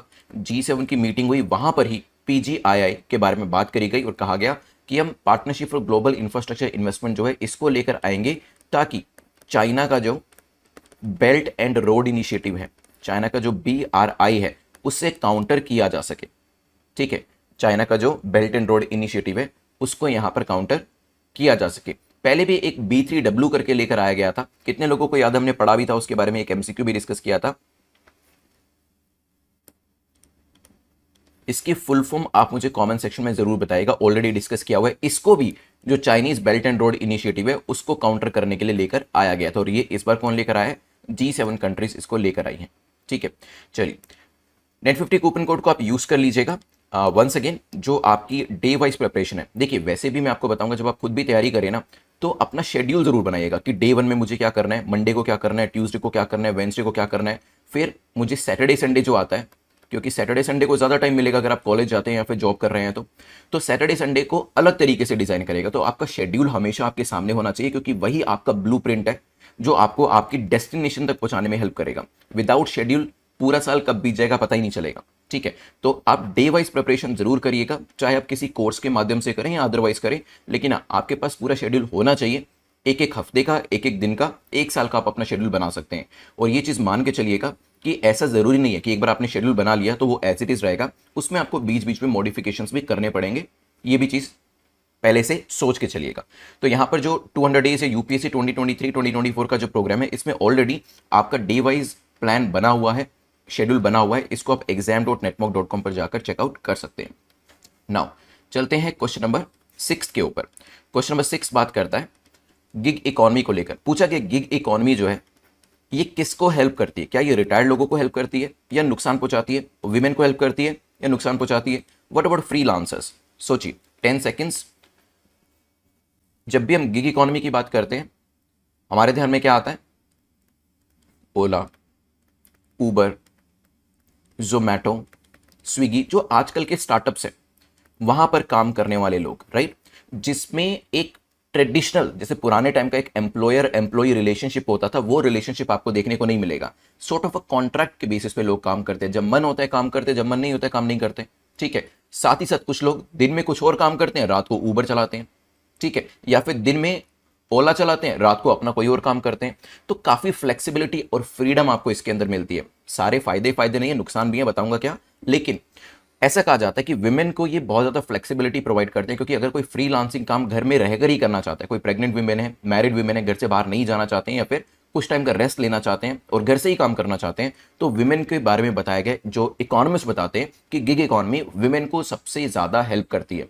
अच्छा, नेक्स्ट, कुछ लोग 60 ईयर्स तक की एज में काम करते हैं लेकिन उनके अंदर एनर्जी उसके बाद भी होती है, उनको लगता है कुछ ना कुछ काम करना चाहिए। तो रिटायर्ड लोगों में आपने काफ़ी देखा होगा कि जैसे रिटायरमेंट होता है उसके बाद देखते हैं कि क्या बिजनेस करें क्या ना करें। तो यहाँ पर गिग इकोनॉमी एक फ्रीलांसर के तौर पे, जैसे विमेन काम कर रही हैं, मान लीजिए विमेन जो है फ्रीलांसर के तौर पे कंटेंट क्रिएटर का काम कर रही हैं, उसी तरीके से रिटायर्ड लोग भी जो भी उनके पास एक्सपीरियंस है उसको यूज करते हुए फ्रीलांसर के तौर पे काम कर सकते हैं, ठीक है, और फ्रीलांसर को तो ये हेल्प करता ही है। तो करेक्ट आंसर क्या हो जाएगा, ये तीनों को ही फायदा पहुंचाता है। अब नुकसान क्या होता है, नुकसान यही होता है कि जो चीजें, जो फैसिलिटीज एक पुराने एम्प्लॉयर एम्प्लॉय रिलेशनशिप में मिला करती थी, जैसे मेडिकल के बेनिफिट्स, ठीक है, पेंशन के बेनिफिट्स, वो यहाँ पर आपको नहीं मिलेंगे। तभी काफी ज्यादा से ज्यादा लोग जो है वो गवर्नमेंट सर्विस के पीछे जानते हैं, क्योंकि उसमें आपको सिक्योरिटी मिलता है, अदर बेनिफिट्स मिलते हैं जो कि गिग इकोनॉमी कॉन्ट्रेक्चुअल काम में नहीं मिलते हैं, राइट। नाउ गिग इकोनॉमी के फायदे भी हैं, जैसे कि balancing career and family needs, आप दोनों को अपने हिसाब से टाइम दे सकते हैं, जरूरी नहीं है कि आपको ज्यादा ही काम करना है, जितना काम करोगे उसके हिसाब से पेमेंट हो जाएगा, ठीक है। देन आप एक्स्ट्रा मनी बना सकते हैं, जैसे कि अगर आप 9 to 5 कहीं और काम कर रहे हैं किसी प्राइवेट सेक्टर में, उसके बाद 2 घंटे आप कहीं पे फ्रीलांसर के तौर पे काम कर सकते हैं, ठीक है। ऑटोनॉमी एंड कंट्रोल होता है, आप खुद डिसाइड करते हैं कब काम करना है, कैसे काम करना है, ये सभी चीजें आपको यहाँ पर देखने को मिलेगी। खैर, क्वेश्चन नंबर 7 को देखते हैं, जो कि world bank road safety programme को लेकर पूछ रहा है कि भारत के अंदर अभी क्या हुआ, वर्ल्ड बैंक ने कहा कि भारत को हम अप्रोक्सीमेटली आई थिंक $250 मिलियन देने की बात करी गई, ताकि भारत के अंदर रोड सेफ्टी जो है वो इंश्योर करी जा सके। इसमें कौन कौन से राज्यों को कवर किया गया जब हम ये रोड सेफ्टी को लेकर काम करना शुरू करेंगे? क्या आंध्र प्रदेश को कवर किया है, गुजरात को, उड़ीसा को? सोचिए, ये प्रोग्राम जो है इंडिया में तो इंप्लीमेंट किया जाएगा, लेकिन इंडिया में सभी जगहों पर नहीं, कुछ कुछ जगहों पर, जैसे कि और खासतौर पे ऐसी जगह जहां पर रोड सेफ्टी या फिर कहें कि एक्सीडेंट्स जो है वो काफ़ी ज़्यादा होते हैं, यूपी के अंदर इसे इंट्रोड्यूस किया जाएगा, देन तेलंगाना के अंदर इसको इंट्रोड्यूस किया जाएगा, इसको तमिलनाडु में इंट्रोड्यूस किया जाएगा, आंध्र, गुजरात, उड़ीसा में भी इसको इंट्रोड्यूस किया जाएगा। वैसे बताया जाता है कि हर मिनट में कोई ना कोई एक्सीडेंट होता है और हर 4 मिनट में किसी न एक व्यक्ति की जान जाती है रोड एक्सीडेंट की वजह से। तो यहाँ पर जब रोड सेफ्टी को इंश्योर किया जाएगा तो इस डेथ रेट को भी कम किया जा सकता है। नेक्स्ट आपका मैप बेस्ड क्वेश्चन है, जो कि पूछ रहे हैं हॉर्न ऑफ अफ्रीका की कंट्री इनमें से कौन नहीं है, ठीक है। हॉर्न ऑफ अफ्रीका में काफ़ी सारी कंट्रीज आती हैं, लेकिन इसमें से आपको बताना है कि कौन सी कंट्री नहीं है। आप आंसर करिए, मैं आपको न्यूज़ बताता हूं कि हॉर्न ऑफ अफ्रीका न्यूज़ में क्यों था। चाइना की बुरी नज़र पड़ चुकी है इसके ऊपर, जैसे चाइना ने पहले ही मिडिल ईस्ट के अंदर पाकिस्तान को तो वैसे ही लूट लिया है, और अगर आप देखेंगे अफ्रीका के अंदर भी काफ़ी सारी कंट्रीज हैं जहां पर चाइना अभी धीरे धीरे उनके रिसोर्सेज को एक्सट्रैक्ट करने की कोशिश कर रहा है, ठीक है। तो यहां पर हॉर्न ऑफ अफ्रीका के जो कंट्रीज है उनके साथ करार कर रहा है, और यहां पर पीस कॉन्फ्रेंस करने की बात करी जा रही है। उनको कहा जा रहा है कि एरिया ऑफ सिक्योरिटी के अंदर हम आपके साथ कोऑपरेट करेंगे, बट चाइना का मेन जो इंटरेस्ट है वो तो आप जानते हैं कि अगर किसी कंट्री में चाह रहा है तो उसके पीछे उसके बेसिकली मंशा क्या होगी, राइट। तो जब हम सीड कंट्रीज की बात करते हैं, इसको याद करने का, या फिर कहें हॉर्न ऑफ अफ्रीका की बात करते हैं, इसे सीड कंट्रीज भी कहा जा सकता है याद करने के लिए, क्योंकि इसमें 4 कंट्रीज होती हैं। डी से होती है जिबूती, ई से होती है इथियोपिया, ई से होती है एरिट्रिया, एंड एस से क्या होता है, सोमालिया। ये 4 कंट्रीज आपको यहां पर देखने को मिलेंगी। तो साउथ अफ्रीका इसमें नहीं है। तो करेक्ट आंसर क्या हो जाएगा, A will be the correct answer, right. तो यहां पर आपको जो सोमालिया है, एरिट्रिया है, इथियोपिया है, ये कंट्रीज दिख जाएंगी, और आपको जिबूती कोई बता सकता है कहां पर है? ये बिल्कुल छोटी सी जगह है, गल्फ ऑफ एडन के पास, देखिए, ठीक है। चलिए क्वेश्चन नंबर 9 को देखते हैं। 2 स्टेटमेंट्स आपको दी हैं और आपको बताना है कौन सी स्टेटमेंट आपकी करेक्ट है। सिंपल क्वेश्चन है।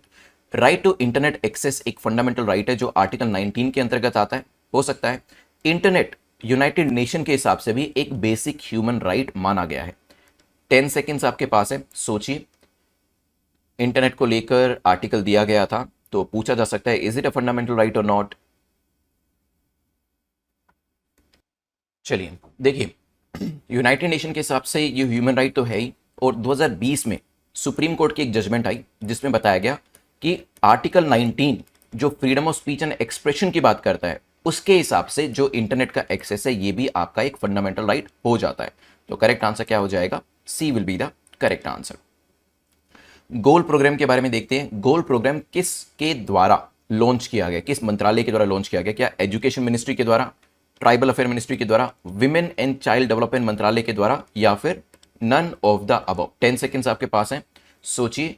गोल 1.0 1-2 साल पहले लेकर आया गया था, और अभी गोल 2.0 जो है इसे लेकर आया गया है।